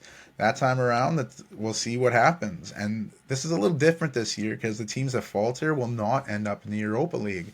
You're just simply eliminated from European competition. And some juicy matchups in Match Day 1 of the Champions League. Juventus versus PSV, Real Madrid and Stuttgart, Sporting and Lille, Milan and Liverpool, rematch of the 2005 Champions League final. PSG and Girona, Man City, Inter Milan, the rematch of the final 2 years ago. Feyenoord and Leverkusen, Atalanta, Arsenal, Atletico Madrid and Leipzig, and Monaco and Barcelona. Those are a lot of amazing matchups. So you can see why they switched to this. Obviously revenue, and to see some of Europe's finest matched up more frequently, which is also more revenue.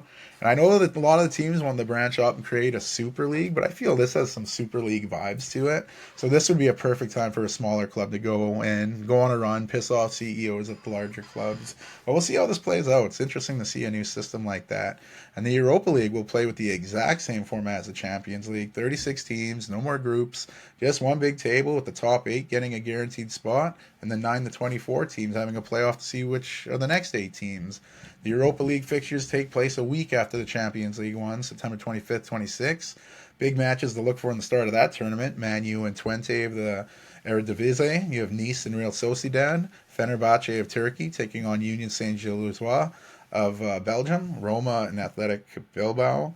Tottenham and Karabag, and Lyon versus Olympiacos, another Turkish club. As mentioned before, no teams will drop down from the Champions League to the Europa League, and no teams will drop from the Europa League to the newly named UEFA Conference League. That Conference League is the third-tier European competition, following the same format as the 2 before-mentioned tournaments. That play begins a week after Europa League on October 2nd and 3rd. Premier League's Chelsea is probably the biggest name of the group in the tournament, and they open their campaign off with a home fixture against Ghent of the Belgian Pro League. Last mention of footy, I promise. It's regarding some of these international games that we've already gone from a week. There's been a gap in there, but like we say, entering the tube, mind the gap. I've entered the phase in between episodes, but some things I have to mention. Cristiano Ronaldo scoring his 900th goal, doing so with Portugal, becoming the first male player ever to do so. An insane scoring mark that adds to CR7's legacy. And I also have to shout out San Marino, They picked up their first ever competitive win. After 20 years of not getting a win, Nico Sansoli's 53rd minute goal was the difference. A historic moment for the people of San Marino as they beat Liechtenstein 1-0. And I wouldn't be very patriotic if I didn't mention the men's Canadian footy team beating USA 2-1 on American soil.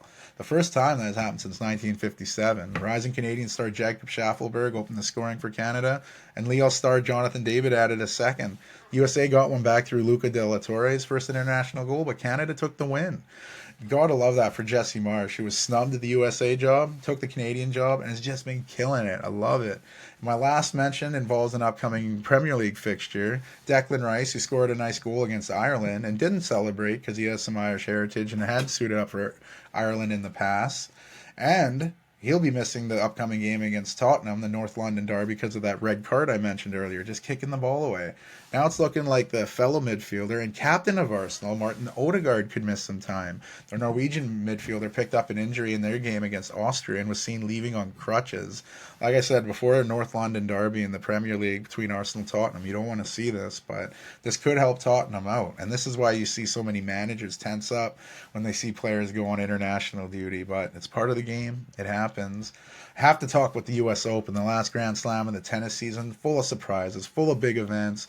Carlos Alcaraz, his magical summer ended much sooner than expected, losing in 3 sets to a same player that knocked out Canadian men's player Shapovalov. Dutchman Botic van der Zandschulp, he'd get eliminated in the next round to Jack Draper, but what a little run for him. That same third round, we also had another huge upset. Career Grand Slam title leader Novak Djokovic was eliminated by Australian Alexei Popyrin. The lone Canadian left in the tournament was Gabriel Diallo, who also fell in the third round to Tommy Paul. Also in that round, you all had a thrilling 5-set match with Americans Ben Shelton and Francis Tiafoe. Tiafoe pulled out the win, and Tiafoe kept that amazing running going, knocking off Popyrin and Dimitrov in 4 sets, advancing into the semifinals. In those semifinals, he took on a fellow American Taylor Fritz. And there's some history there. There was a long drought for American men in tennis. We have an American in the Grand Slam final for the first time since Andy Roddick faced off with Federer in the 2009 Wimbledon final. And the first time an American won, and the last time an American won the U.S. Open, we were talking Andy Roddick back in 2003 when he beat Spanish player Juan Carlos Ferrero in straight sets. And this match of Americans lived up to the hype. 2 26-year-old Americans were friends that grew up competing with each other since they were 14. They put on a hell of a show. Tiafoe took the first set, but Fritz answered and won the next one. So Tiafoe came back and won the third, only for Fritz to win the fourth, setting up a deciding 5th set with only a trip to the U.S. Open Finals on the line. The very pro-American crowd didn't know who to root for. Both players were heroes in this battle. The 5th set, Tiafoe came out flat, and some of the worst tennis we've seen out of him the whole tournament. Couldn't have come at a worse time. His body looked like it was kind of letting him down near the end, and Fritz fed off that, taking the 5th and deciding set 6-1, winning a thrilling 5-set match that did kind of fizzle at the end, but you got to feel for Francis Tiafoe. Put on a hell of a run this tournament, just coming up short of making the Grand Slam finals again. For Taylor Fritz, his run, amazing, making it to the quarterfinals, 3 of the last 4 Grand Slams. You could see this building as he's putting it together leading up to the U.S. Open. Making it only past the quarterfinals at a Grand Slam for the first time ever. He got to go to his first Grand Slam finals, beating Casper Ruud, Alexander Zverev, and Francis Tiafoe on the way to getting there. That's pretty amazing. The other semifinal, you had number 1 male tennis player of the world, Jannik Sinner, talked about the controversy of him leading into the tournament involving the dismissal of training staff for potentially risking his career with over-the-counter treatments that caused him to narrowly fail doping tests, which caused its own little rise. He shook that off by knocking out Tommy Paul in straight sets and winning a tough matchup with Daniil Medvedev in the quarters. He was aiming for his his Grand Slam of the year after winning the Aussie Open earlier this year. He faced off with Great Britain's Jack Draper, and leading into the tournament, I found Draper to be more of a sinner myself. I'm still bitter how he won the Cincinnati Open over Canadian Felix Auger-Aliassime. The whole debacle where the judge blatantly missed the call on the match point, and Draper's like, I didn't see it. I mean, it was a judge who messed up, but I mean, you can't get mad at Draper. What's he going to say? Yeah, give him the point. He needed the win. He got the win, but it wasn't a good look. And he kind of rode that momentum from the Cincinnati Open, beating de Zandschulp, the guy who knocked out Alcaraz. He beat Machak and De Murner in straight sets to get to the semis. When you look at the score, you go, oh, Sinner won in straight sets. But there was more than that. That semifinal consisted 2 guys going through it on a very hot, humid day in New York. Players were rough. Jack Draper was vomiting a few times. It required some cleanup. Reminiscent of Pete Sampras, one of my favorite tennis players ever, losing his lunch in the 96 U.S. Open. Sinner was getting treatment on his left wrist as well, and that was bothering him. But the match was a physical battle. The second set was 80 minutes alone. And in the end, number one ranked Sinner held on for the win, advancing to the finals. So we did have an interesting final there on Sunday. Jannik Sinner was healthy to go, looking for his second Grand Slam title, as I mentioned, trying to become just the third man in the Open era to win the first two Grand Slam titles of his career in the same calendar year, joining Jimmy Connors and Guillermo Villas on that list. He was facing off with Taylor Fritz, who was playing like Captain America this whole tournament, and he'd be the ultimate American hero if he could win that U.S. Open, but this final didn't have the excitement of the semis. Jannik Sinner, he'd go in to defeat Taylor Fritz in straight sets. Like I said, second major title for the Italian, second of the year, showing why he's worthy of that number one overall ranking. The American male tennis drought continues. At least a U.S.-born male can say he's been in the final in the past bit. But the last winner, you're still looking at Annie Roddick 21 years ago at the U.S. Open.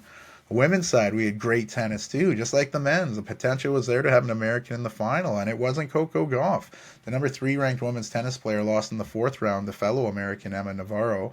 23-year-old New Yorker had one hell of a U.S. Open run herself, going to semifinals facing off with number 2 ranked player in the world, Aryna Sabalenka, who also had a good run, beating number 7 ranked Zheng in straight sets to advance to the semis. And in the semis, first set was all Sabalenka's. Second set, things were getting tight, and the crowd was really rallying behind American Navarro, but just as she was getting momentum, similar to Coco Gauff against Sabalenka in the final last year, but this time around Sabalenka kept her composure and disposed of Emma Navarro, winning in straight sets, advancing to the U.S. Open final to the second straight year.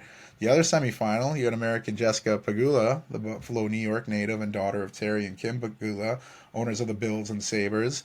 She's played some of the best tennis of her career, making it to the first ever Grand Slam semifinal. She knocked off number 1 ranked women's tennis player in the world, Iga Swiatek, in straight sets to make the semis. And things didn't get easier there when she faced off with Carolina Muchova. She had a tough run to the semis, upsetting Italian Jasmine Polini in straight sets. And Polini had been playing great tennis all summer. Her and Gauff are the only two females to make it to at least the fourth round of every Grand Slam this season. Muchova then beat number 22 in the world, Brazil's Beatriz Haddad Maia, to get to the semis. Back-to-back years where the Czech has made it to the semifinals, and it was entertaining. Pegula could not have started the match off any worse. She was missing everything. Muchova was getting everything right, and Muchova won 6-1 in the first set. It looked like this match would be over in no time, but Pegula pulled herself together, winning the second set 6-4. Then the third set, Pegula pulled her way all the way back, beaming with confidence. She'd take the victory, advancing to her first ever Grand Slam final of her career. She's been on quite the run since post-Olympic play. The only loss on her record since the Olympics, last month's Cincinnati Open final where she fell to Sabalenka. So this match had it all. Sabalenka looking for her third Grand Slam and first U.S. Open. You had an American women's tennis player not named Venus Williams or Coco Gauff gunning for a U.S. Open. In this match, they would see Sabalenka be the kryptonite against Pegula post-Olympic. She'd beat the American in straight sets, winning her first U.S. Open, third Grand Slam of her career. She really earned it throughout, fighting against the pro-USA crowd to the victory. Tough go for the American side, losing in the finals of both the men's and women's side. I have to talk about this news in the NHL. It was so sad. Columbus Blue Jackets winner Johnny Gaudreau and his brother were struck by a vehicle while biking. And it was reported the driver remained on the scene, but alcohol was in play. Both Gaudreau brothers passed away, and it all came as the family were coming together for their sister's wedding. It's supposed to be the best moment of their life, and they were supposed to be part of the wedding party, and it's just been so sad. And you're seeing clips of the funeral, and it's just tough. You see Sean Monahan there, who was so pumped to be teammates again with Johnny Gaudreau in Columbus. He was there. He was a pallbearer. Just tough to see. And then the icing on the cake, you hear Johnny's widow at the funeral, and now she's pregnant with their third child. Like, this is kind of heartbreak you can't make in movies or anything. It's so painful. Quick F1 look, 75th edition, the Italian Grand Prix went down. 74th of such events taking place at Monza. It was a bit of a rowdy start to the race. McLaren did a great job keeping the other cars off. Lando keeping the lead while Piastri kept George Russell behind him, causing Russell to lock up a bit where he'd lose positions. Then out of nowhere, Piastri passed his teammate to take the lead, throwing Norris off a bit, and he'd lose another spot to Ferrari's Charles Leclerc. After the first lap, Lando had dropped from first to third, third with his teammate leading and Charles behind him. We'd see some pit stop shuffling as various teams tried to undercut each other. After all that, McLarens were still ahead of the pack, Piastri in the lead with Lando behind him, with the two Ferraris nipping at their heels. And the 33rd lap, McLaren would pit Norris as part of their two-stop strategy, which most teams seem to be applying. Then after Piastri had a quick stop, the two Ferraris led, with Charles in first and Sainz in second. It looked like they changed their plan on the fly, and where they were going one-stop strategy, you could tell the McLaren's fresher tires were making a difference. On the 45th lap, Piastri would pass Sainz and started to chase down Charles Leclerc. The team was updating Leclerc, and you could hear him over the radio telling him just to fuck off, let me race. Lando would eventually catch Sainz to move into third, but the rubbers of the Ferrari held on just enough to give Charles Leclerc the checkered flag. Massive win for Leclerc, his second of the season, having won Monaco earlier. Their one-stop strategy was enough for the win. Who thought Ferrari's strategy would work out? The McLarens finished behind Leclerc with Piastri second and Lando rounding out the podium. And with the Ferrari win, it was the third different team to win in the last three races. And none of those teams involving Red Bull. So this is the parity that we love to see in Formula One. Ferrari's Carlos Sainz finished fourth, Mercedes Lewis in fifth, followed by points leader Max Verstappen in sixth. Russell finished seventh with Max teammates Checo in eighth. Another solid race for Williams' Alex Albon, who finished ninth. Kevin Magnussen finished 10th in the last point spot, and Alex Albon's new Williams teammate for the rest of the season, Franco Colapinto, had a pretty good debut, finishing 12th. No race in the following weekend, but F1 goes back to Baku for Azerbaijan this upcoming weekend. You get to see Magnussen is suspended from Haas, so we will get to see a new driver in there. So that should be interesting to see. And F1, like I said, Red Bull's Max Verstappen still leading in standings, 303 points, has him 62 ahead of second place Lando.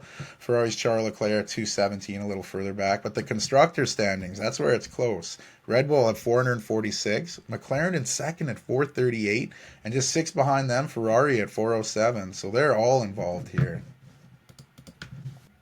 Now, it's been a bit since we've jumped to the baseball world, but last check-in with the Toronto Blue Jays, they were wrapping up their series at Fenway Park in Boston. Great pitcher battle between Chris Bassett and Boston's Brian Bello. You may remember from episode 66, Jersey mentions. Willie Abreu put the Sox up first inning, RBI single, 1-0, and the pitchers would do their thing, and we'd see no more runs till the eighth inning. But in the eighth, Tyler O'Neill hit a 2-run bomb to extend the Sox lead to 3-0. That's how the Sox would win it. Bello went strong, 8 innings, 2 hits and a walk, striking out 9. You can't hate on Bassett, 9 strikeouts for the Jays, but his team just could not figure out Bello. The finale of that series featured Bowden Francis pitching for the Jays, and he pitched lights out, going 7 strong, 1 hit, striking out 5.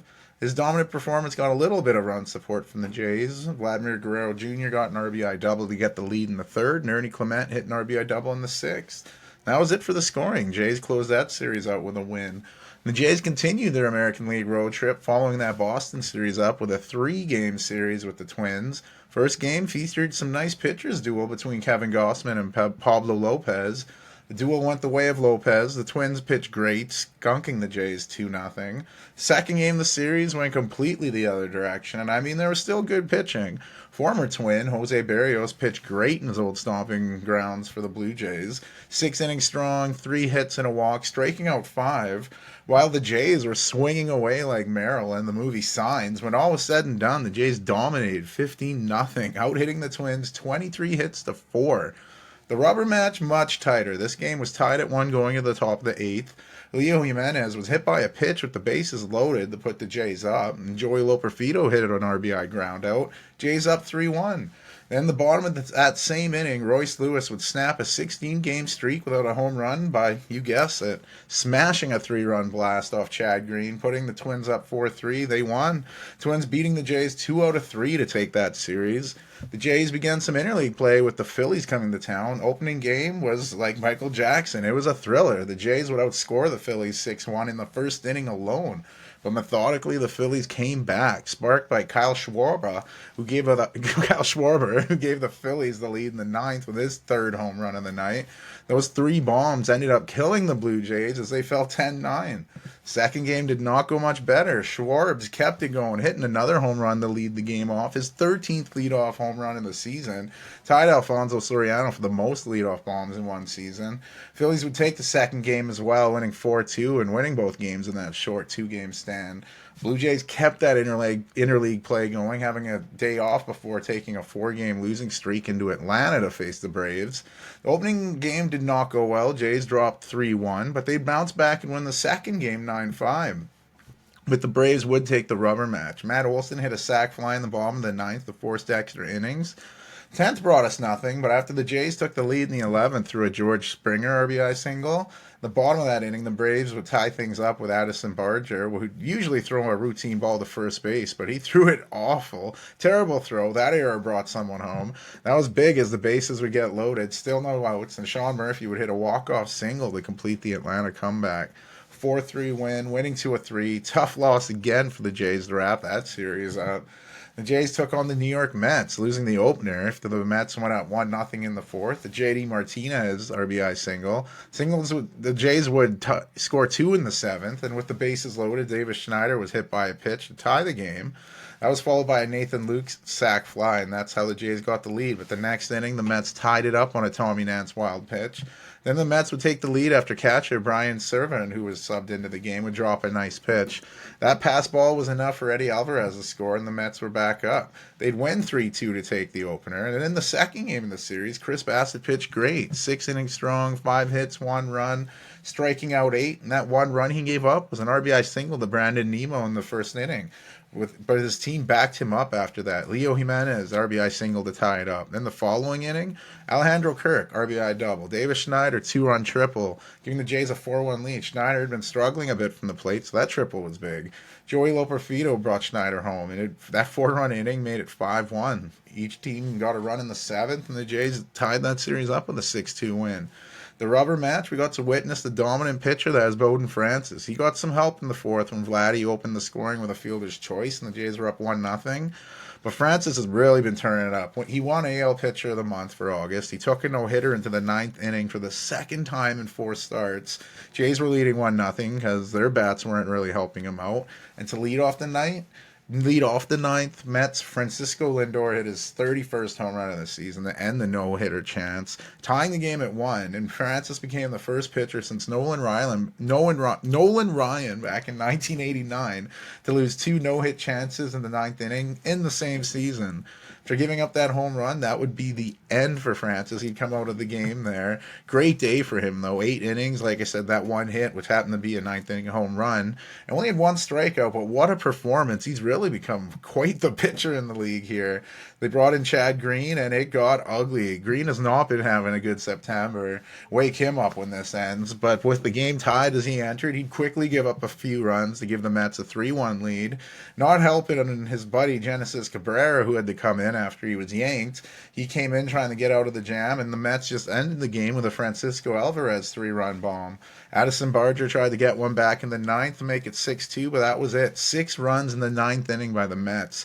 It was the most by a team that had no hits through 8 innings since 1961. That sums up the Blue Jays season in a nutshell. You have optimism of a no-hitter entering the ninth, and you lose 6-2. Ridiculous. Two losses out of 3 for Toronto there. The Blue Jays are off today. At least they can't lose. And then they'll face off the St. Louis Cardinals in some more interleague play. I think that'd be a cool road trip, or a fly trip, obviously. Go in and visit the Cardinals for the Jays series. That'd be cool. But we'll see how that goes over the weekend. But talking about the Blue Jays, we got to look at the American League East. Jays, no threat, sitting in the basement. Way back, and they're not even really close in the wild card. 9.5 games back. Tough season for them. Continues to get tougher. But leading the division, New York Yankees. All the AL East teams have been kind of up and down lately. But from last episode, the Yankees lost 2 of 3 to the Nationals. Got swept by the Cardinals. Lost 2 of 3 to the Rangers. But bounced back by winning 2 of 3 at Wrigley. Then opened up a very big series at home against the Royals with a big 10-4 win. They followed that up by getting shut out at home by a very good performance by Seth Lugo, striking out 10, only giving up 3. Then the Yankees won the rubber match, winning with a walk-off RBI single by Jazz Chisholm in the bottom of the 11th. and a big emotional win on September 11th. So it's been a quick turnaround for the Yankees as they kick off a big 4-game series with their big rivals, the Boston Red Sox. Aaron Judge, he's putting up big MVP numbers again, and I'm thinking he'll probably get AL MVP, but let's not let that overshadow the performance of teammate Juan Soto. He's playing amazing, and he's behind Judge in a few categories, which really makes them like the best duo in baseball. The Baltimore Orioles have slipped a little bit, now trailing the Yankees by a game and a half in the division. They've won 2 or 3 against Colorado, and they look pretty good, and like they're going to sweep the White Sox, but lost 8-1.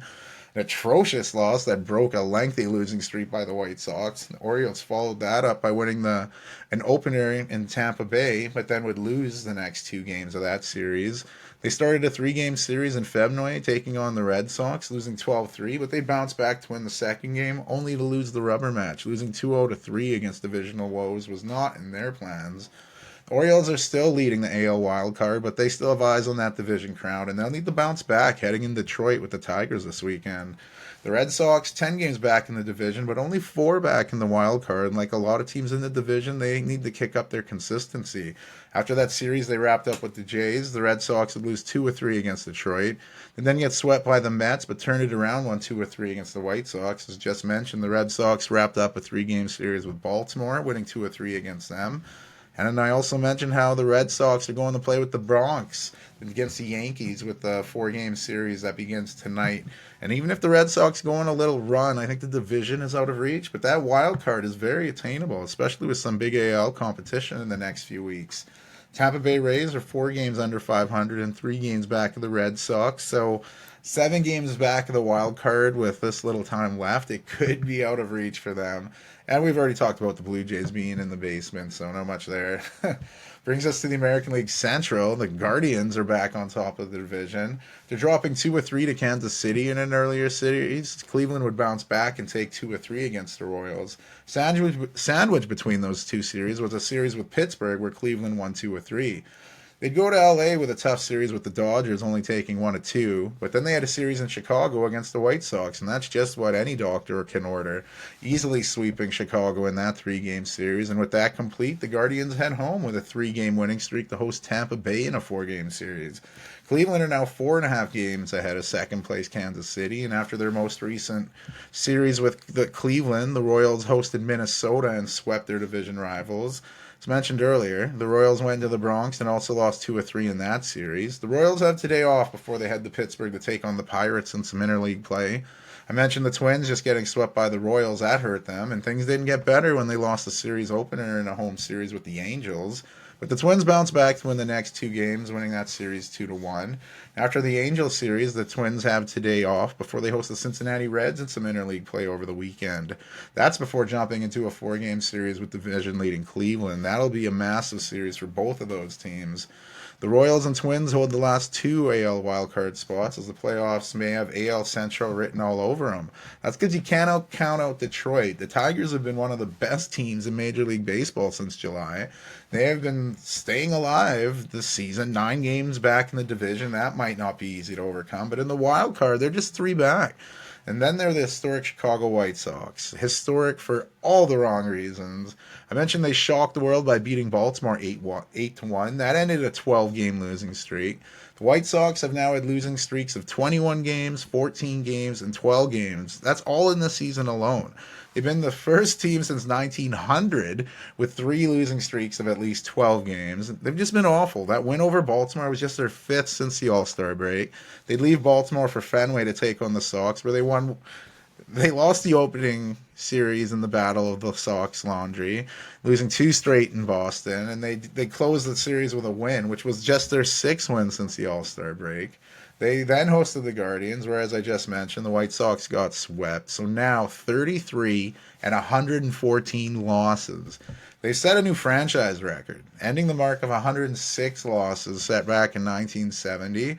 They're only a whopping 51 and a half games back in the division. That's insanity. The White Sox have to win 10 of their last 15 games to avoid matching the 1962 expansion New York Mets modern-day baseball record of 120 losses. I don't think that's very attainable for a team that's lost of their magnitude. We may very well be witnessing the worst baseball team in Major League Baseball history. And me and my wife got to watch them earlier this year in Toronto, so ain't that something? Wrapping up the American League, we go to the American League West. The Houston Astros have been looking good and still lead the division, 3.5 game advantage over the Mariners. After sweeping the Royals, the Astros went into Cincinnati and surprisingly got swept by the Reds. The Astros would then win 2 of 3 in interleague play with the Diamondbacks, and the Astros stayed at home for a 2-game stand with the Athletics. And surprisingly, the Astros would drop both of those games to the A's, losing both of them by 1 run. The Astros will be looking to bounce back from this current 3-game losing streak as they head into LA to take on the Angels. Seattle, who's just 2 games above 500, dropped the first 2 games in their series with Oakland before winning the final 2 to split that series. Then, as part of some interleague play, the Mariners went into St. Louis and won 2 of 3. The Mariners returned home to host the Padres in more interleague action, where Seattle lost the opener but won last night to split the 2-game series there. And now the Seattle stays at home to face off with division rival foes Texas in a big 4-game series. Big games for Seattle if they have any hopes of catching Houston. Although Seattle can look at that final American League wildcard spot too. They're only 4 games back of that final spot. But I did mention the defending champion Texas Rangers. Looking down and out, they went on a little bit of run to keep the slim postseason hopes alive. They went to the White Sox. They swept the White Sox before taking 2 of 3 against the A's and then the Yankees. They then hosted the Angels, winning 3 of 4, and they were riding that momentum, but it took a bit of a nosedive where they went in Arizona and lost 2 games of the Diamondbacks, losing both games by a combined 20 to 4. That hurt them a bit in the playoff race, but they have that big 4-game series with the Mariners starting today. Texas now finds themselves 7.5 games back of the division-leading Astros, and those 2 losses to Arizona, they were big. It dropped them in the wild card. They're now 8 games back of the Twins for that last spot. Could be a little tough. I mentioned the Athletics. They've been staying out of the AL West basement and even had a rare sellout in their recent games, so the AL West basement spot is reserved for the LA Angels, and it's been a tough year for the Angels, and it didn't help having an old face coming into town. Well, into the stadium. He's already living there still, but Shohei Ohtani, he faced up with his old team and his old stomping grounds for the first time, and he got a mixed reaction. Mostly cheers, but there were a few boos there for a guy who won Rookie of the Year and 2 AL MVPs. Angels lost that game, but they bounced back, winning the second. A little victory for them. Angels sit 4 games behind the Athletics in the basement, but luckily for the Angels, the White Sox have been so bad, it's taken some attention away from them. So we'll leave the AL, go to the National League, starting in the West with the division-leading Dodgers. I mentioned Ohtani and his return to his old stomping grounds, which I keep calling that place, but we need to talk about this guy's crazy season right now. He's on pace to become the first player to have a 50-50 season. 50 home runs and 50 stolen bases. Right now, he's at 47 home runs and 48 stolen bases. So we may be witnessing history, a good history this time, by the Japanese superstar. It's now the question's now changing from, is this an if? Can this happen? To when? When is this happening?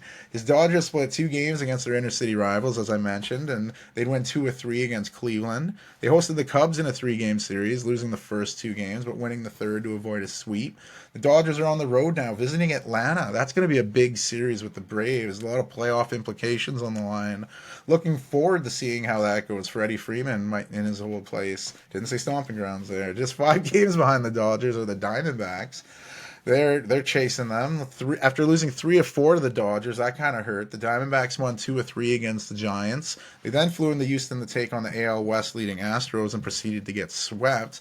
Then the Diamondbacks hosted the Rangers, and as mentioned earlier, they laid the boots to them, winning those games by a combined 20 runs to 4. The Diamondbacks have today off, but then they host the Milwaukee Brewers. That's a big 3-game series over the weekend. The Padres slumped a bit, finding themselves 5.5 games back of the division leaders and just a half game behind Arizona. They lost the finale in their series against Detroit, missing out on a sweep. They then lose 2 of 3 against the visiting Giants, and the Padres would split a 2-game series with the Mariners. So big important games coming up for these NL West teams this weekend. The Padres and Diamondbacks, they're having trouble catching the Dodgers, but both of those teams currently sit in the top 2 wild card spots. The Giants have fallen back in the division, now 15 games back, 8 games back of the wild card. Maybe a little unattainable right now, but the Colorado Rockies, they're still living in the basement, only having 54 wins right now, which is almost the amount of games Chicago was back in their division. Just saying how historically bad the White Sox are. Trying not to stomp on them too much, but my word. We go to the NL Central. The Milwaukee Brewers still leading the division by a large margin. They are 8.5 games ahead of the second place Chicago Cubs.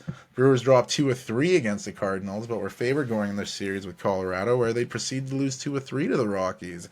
The Brewers flew into San Francisco for a big 3-game series. They split the first 2 games with the rubber match going on tonight, and no rest for the Brewers as they go on the road taking on the Diamondbacks in that series I just mentioned, a big one for both teams. The Cubs swept the Pirates and Nationals, and then their rematch with the Pirates, they dropped 2 of 3 games. The one win, though, pretty historic. Starting pitcher, Japanese pitcher Shota Imanaga, combined with a relief pitchers, former Blue Jay Nate Pearson and rookie Porter Hodge, executing a no-hitter in the 12-0 win. The first no-hitter at Wrigley Field since 1972. Historic moment for a very historic and heralded franchise. A big win, but you can't underlook those 2 losses of the Pirates. Frustrating for a club as they're trying to make the playoffs and have some stiffer competition. They had that big series against the Yankees where they lost 2 of 3. They then went on the road to the Dodgers, winning 2 of 3. And now the Cubs are off before going into Colorado to face the Rockies. That's a winnable series for the Cubs, and it's make or break for them as they may not catch the Brewers, but they are 5 games out of that last National League wildcard spot. Just a game and a half behind the Cubs are the St. Louis Cardinals. I mentioned that great series against the Brewers where Cardinals would lose 2 or 3 to Seattle. Series was followed by a series against the division foe Cincinnati Reds. 2 teams split so far with the deciding game going down today. Some huge games to decide whether Cardinals can sneak in or not. They are 6.5 games back in that wild card spot. They're 13 games back in the division. The Cincinnati Reds are 13 games back in the division and 9.5 games back at the wild card. So they're looking like they might be out of it.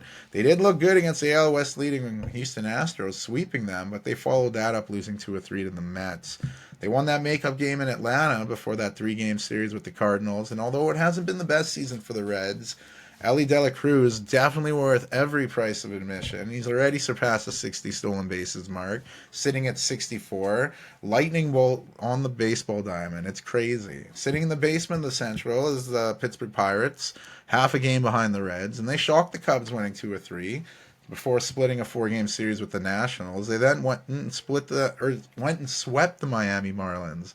So we've witnessed a rare 4-game winning streak in Pittsburgh, and despite being in the bottom of the division, they're only 6 games under 500. That'd be better in other divisions. So it's been a tough season for the Pirates, but Paul Skeens has been something else. He picked up that opening win in the Marlins series, 6 strong, allowing 6 hits and a run while striking out 9, and that's not even one of his better outings, just showing how good he's been. He's got to be the lock for NL Rookie of the Year this season, and although we may only get one playoff team from the NL Central, at times it's been one of the most competitive divisions in the league, in all of baseball. Well, we'll wrap up our division recaps by going to the NL East, starting with the division-leading Phillies. They've been playing some pretty good baseball. They took 3 of 4 against their rivals, the Atlanta Braves. They went to Toronto, won both games, where Schwartz was on fire. 3-run home run the one night, followed by a leadoff home run to start the next. Back-to-back games with leadoff home runs. Phillies went to Florida for a 4-game series with the Marlins, one that they surprisingly split. They won the first 2 but dropped the next. Following that series, they returned home to face another Florida team hosting Tampa Bay, where the Phillies swept Tampa Bay. They have today off, and then they host the Mets in a very big 3-game series over the weekend. And chasing those Phillies are those very same New York Mets. 8 games back in the division, but they could make up ground if they could sweep them here in this upcoming series. They've been cooking at the right time, handling their laundry, going in and sweeping the White Sox before sweeping the Red Sox. They almost swept Cincinnati, but after winning the first 2 games, lost the third. They opened up that series in Toronto with a 3-2 win, but as mentioned earlier, they dropped the second, and then used that historic 9th inning to go from hitless to winners in that clutch win over Toronto. The Mets head to Philly for that big series I mentioned, and lots of playoff implications in that one, mostly involving the wild card for the Mets. The Braves are just one game behind the Mets, and they're trying to stay afloat in the NL East. After splitting a 4-game series with Philly, the Braves would win 2 or 3 against the Rockies in Toronto. They'd lose that makeup game with the Reds, as I mentioned, and then the Braves would split a 2-game stand with the Nationals, the Braves having returned home to face the Dodgers in that huge 4-game series I mentioned. So right now, the New York Mets have that final NL wildcard spot with Atlanta just 1 game behind them. The Washington Nationals are 22 and a half games back in the division. They're just playing for pride, trying to play spoilers to wrap up their season. And it's been a disappointing season for the Miami Marlins. Share the lowest number of wins in the NL with the Rockies at 54. And they looked pretty decent splitting that series with the Phillies, only to get swept by the Pirates right after. So season wraps up September 29th. There's not a lot of time left for teams to make their playoff pushes, so the time is now. Those New York Mets, they look pretty scary. I don't know if they'll catch the Phillies in the division, but they could move up at those wild card spots in the NL. They're just 2 games behind Arizona and 1.5 games behind San Diego, so they can move up those top 2 spots. And you can't count the Braves out there. I mentioned how well Aaron Judge has looked this season, and I think he might be a lock for AL MVP, but like I said, we can't overlook the play of his teammate Juan Soto. Or how about Kansas City's Bobby Witt Jr.? He's having an amazing season. In other seasons, that may have been good enough to win the award. But Aaron Judge, he's just killing it with the Yankees right now. So I have my NFL weekly recaps I've been doing, but I haven't talked any NCAA football in them. And we have to talk at the start of the season. I have to talk about some of these upsets. The biggest, easily, Northern Illinois, the Huskies, going in the South Bend and beating number 5 ranked Notre Dame. Notre Dame attempted a last-ditch 62-yard field goal with hopes of avoiding this monumental upset, but that attempt was blocked and they lost. How about Northern Illinois? Massive. Their first non-conference victory against a ranked opponent since 2003 when they beat a number 21 ranked Alabama. And this win over Notre Dame was the Huskies' first victory over a top opponent ever. Texas over Michigan in Michigan, that's not too much of an upset, but maybe it's how Texas did it that was noticeable. And although they didn't pull off an upset, Boise State really pushed Oregon to the limits, pushing Oregon to winning by only 3 in Oregon. Number 23 ranked Nebraska, coached by Matt Rule, hosted Deion Sanders' Colorado, and it was ugly. Easy home win for the Cornhuskers, and some big matchups coming up on the schedule in college starting today. There's kickoffs going on to Thursday, right in through the weekend. You have Arizona visiting Kansas State. Big matchup of 2 top 20 ranked teams. Boston College visiting Missouri. That looks like a good one. You have a couple of former Pac-12 matchups. The once massive Pac-12 is down to 2. We'll get there. But the Battle of Oregon, as the Oregon Ducks visit the Oregon State Beavers. Oregon facing off the old conference foes, as now Oregon is in the Big Ten. You have Washington State. They're playing Washington, and Washington State still resides in the Pac-12, while Washington is also in the Big Ten. Pac-12 currently consisting of only 2 teams, the before-mentioned Oregon State and Washington State. But we'll be interested to see those big interstate matchups without those teams being in the same conference anymore. And there have been talks of the Pac-12 expanding, getting those numbers up. Said Boise State, Colorado State, San Diego State, and Fresno State are all looking to leave the Mountain West to join the Pac-12. Those new additions would bring the conference up to 6 universities, meaning they just need 2 more to complete a conference, as per NCAA guidelines. So I'm wondering what 2 other teams are looking to join the Pac-12. It's a very historic conference that has lost a lot of big teams, so we'll see what happens with them going forward. They have, like I said, until 2026 to get that figured out. One of the teams I mentioned that are allegedly joining the Pac-12, Colorado State. The Rams have a big matchup with their interstate rivals, Colorado. The Buffaloes, who have been in the Big 12 for a bit. That should be a big battle. And Notre Dame, coming off that embarrassing loss. If they lose the in-state Indiana rivals Purdue, there'll be plenty of moaning and groaning coming from Notre Dame. The Fighting Irish will not like that. So really good college football going on. And we have to talk about another non-NFL league real quick here, the CFL.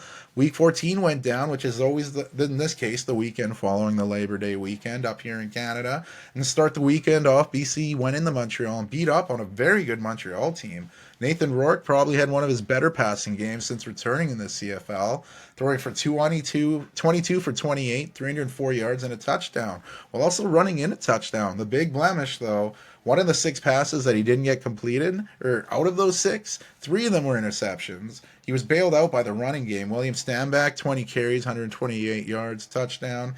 David Mackey ran in a touchdown. Cody Fajardo and the Alouettes struggled, suffering only their second loss of the season as they lost 37-23. The Argos went to the Canadian capital, and the Red Blacks laid down a beatdown early, outscoring the Argos 31-3 in the first half, fueled by 3 picks, including 2 pick sixes thrown by Argos quarterback Chad Kelly. Both of the interceptions were returned for touchdowns by Damon Webb of Ottawa. The second half, the Argos made the scoreline a little closer as Kelly threw 3 second-half touchdowns.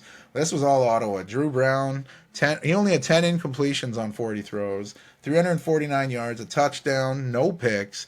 Dominique Rhymes was his go-to wide receiver, 10 grabs, 138 yards. Big home win for Ottawa, 41-27. Saskatchewan Roughriders, they lost the Labor Day Classic at home and were looking to make it up in the Banjo Bowl in Winnipeg. The Bombers picked up a brutal injury in this game to one of the best short-distance quarterback runners in the CFL. Chris Streveler, who spent the past 4 seasons in the NFL, returned to the CFL, and he went for a short-distance run. And in his words, the weekend was the first time in my life I've ever went down on a football field and stayed down. Streveler wound up tearing 3 of the 4 major ligaments in his left knee. This is going to keep him up for some time. That is not an easy recovery. And you hate to see it. He's a good dude, just rejoined the CFL. Hope for the best in his recovery. But the game still went on. The Riders had a lead going into the 4th, but early in the 4th, Zach Claris would find Kenny Lawler in the back of the end zone. They'd had a field goal to go up 26-21.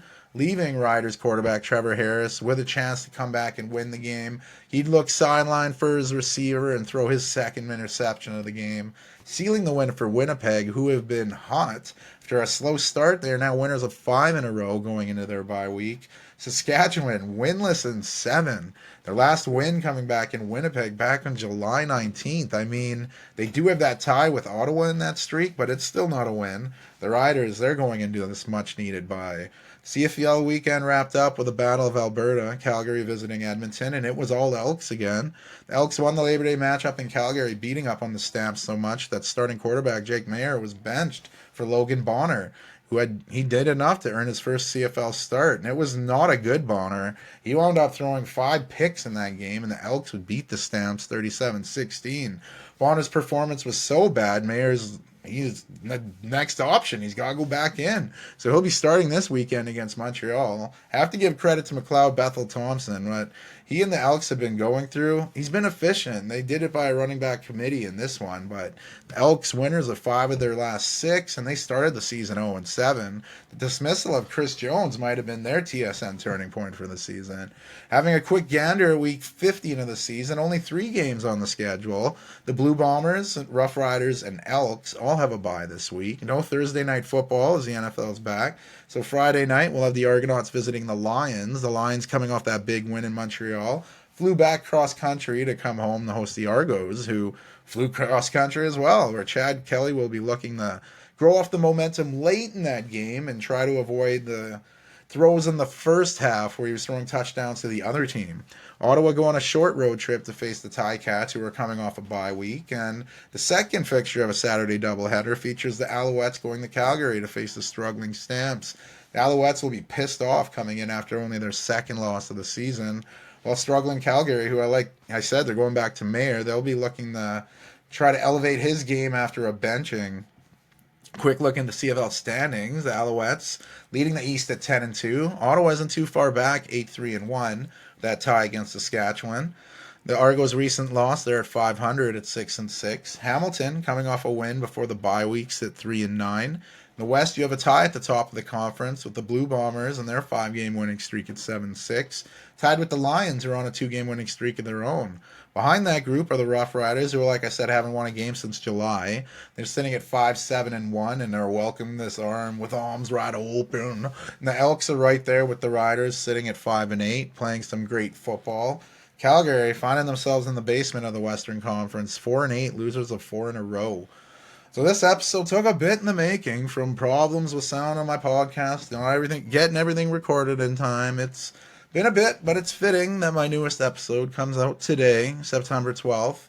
3 years ago, my dad passed away right in front of us in my parents' old home, which since now has been sold. Sometimes I can't remember where I put my phone, but I can remember scenes from that day verbatim. It's absolutely bonkers how our bodies react to certain moments, whether it's a song that brings you back to a place you remember, a smell that reminds you of some childhood desserts, or a place you visited around the world, but just to feel physically different as a date on the calendar approaches. It's pretty wild. So, like packing a suitcase for a cruise, I had plenty of different shorts lined up, but being today the day it is, I just like to say a few cool things I'll have miss about my dad. So, the NFL season starting in week 2, starting today, it's kind of cool and fitting his Miami Dolphins are hosting the Buffalo Bills on Thursday Night Football. The Bills happen to be my nan's favorite team when she came over to visit from England. Not always knowing the rules, she had a thing for the Bills. We always had the games on. She even knit a Bills sweater, so I'm sure they're watching the game somewhere. So it's always tough for the NFL season beginning with me. It's like the best thing ever, as I love watching it. And it was instilled in me by my dad, and it was the fact that he passed away on opening Sunday of the NFL 3 years ago. It's always tough. It's always a bittersweet beginning here for me. And one of the greatest things we loved doing together was also one of his last. So there's solace in that, but also the pain of not being able to do that again and share these moments again, which I think is finally what gave me the final push to do these podcasts, When you can't share that cool shit about sports with the one person you connected with on it in the sports world, it's a little different. So obviously miss that. Amongst other things, for sure, sports was a big part of what we did, but there's always tons of things you never know about until they're not there. But bearing his name, I think I've done pretty well so far. But another quick thing I must mention, I mentioned some books on a few podcasts ago. My dad loved Monty Python. Big Monty Python fan. Watched the movies. He showed me a lot of the shows, The Cheese Shop, them all. So I got to mention another quick book. When you're in a creative rut, I recommend that one right there. John Cleese, Creativity. It's a short read. You can see it's not very big, but good read. Kind of gave me a little bit of inspiration to get creative juices going here. The right bit of good words combined with the right bit of John Cleese humor. So, that's episode 76. Just want to say, love you and miss you, Dad. 3 years. That's why I took the day off work. It's smart to take care of yourself in these moments. When you feel them coming, don't hide from them. Take them on, right? So 76 is in the books. Hope you enjoyed it. I was updating my notes each day because in baseball, the numbers change each day you don't record. So kudos to the internet. Who thought that thing would still be around, eh? But glad that's going. The NBA week or the NFL weekly recaps, they're a thing. I broke down week 1. You can catch that on the socials there. You can catch the NFL season preview, see what's about to happen. WNBA podcast episode has been cooking for a while. It's simmering. I got to drop that. Season's coming to an end a week from today. So, wow. Lots of good stuff going on. Checking it all out through the eyes of Ren City. Thanks again for tuning in to Sports and Shorts of Sorts. Friday the 13th is tomorrow. Ooh, get a tattoo or something. Get a bunch on your shin. I don't know. Does everybody do that? Who knows? But tell your family and friends you love them, right? Do that for me. But hey, Ren City out.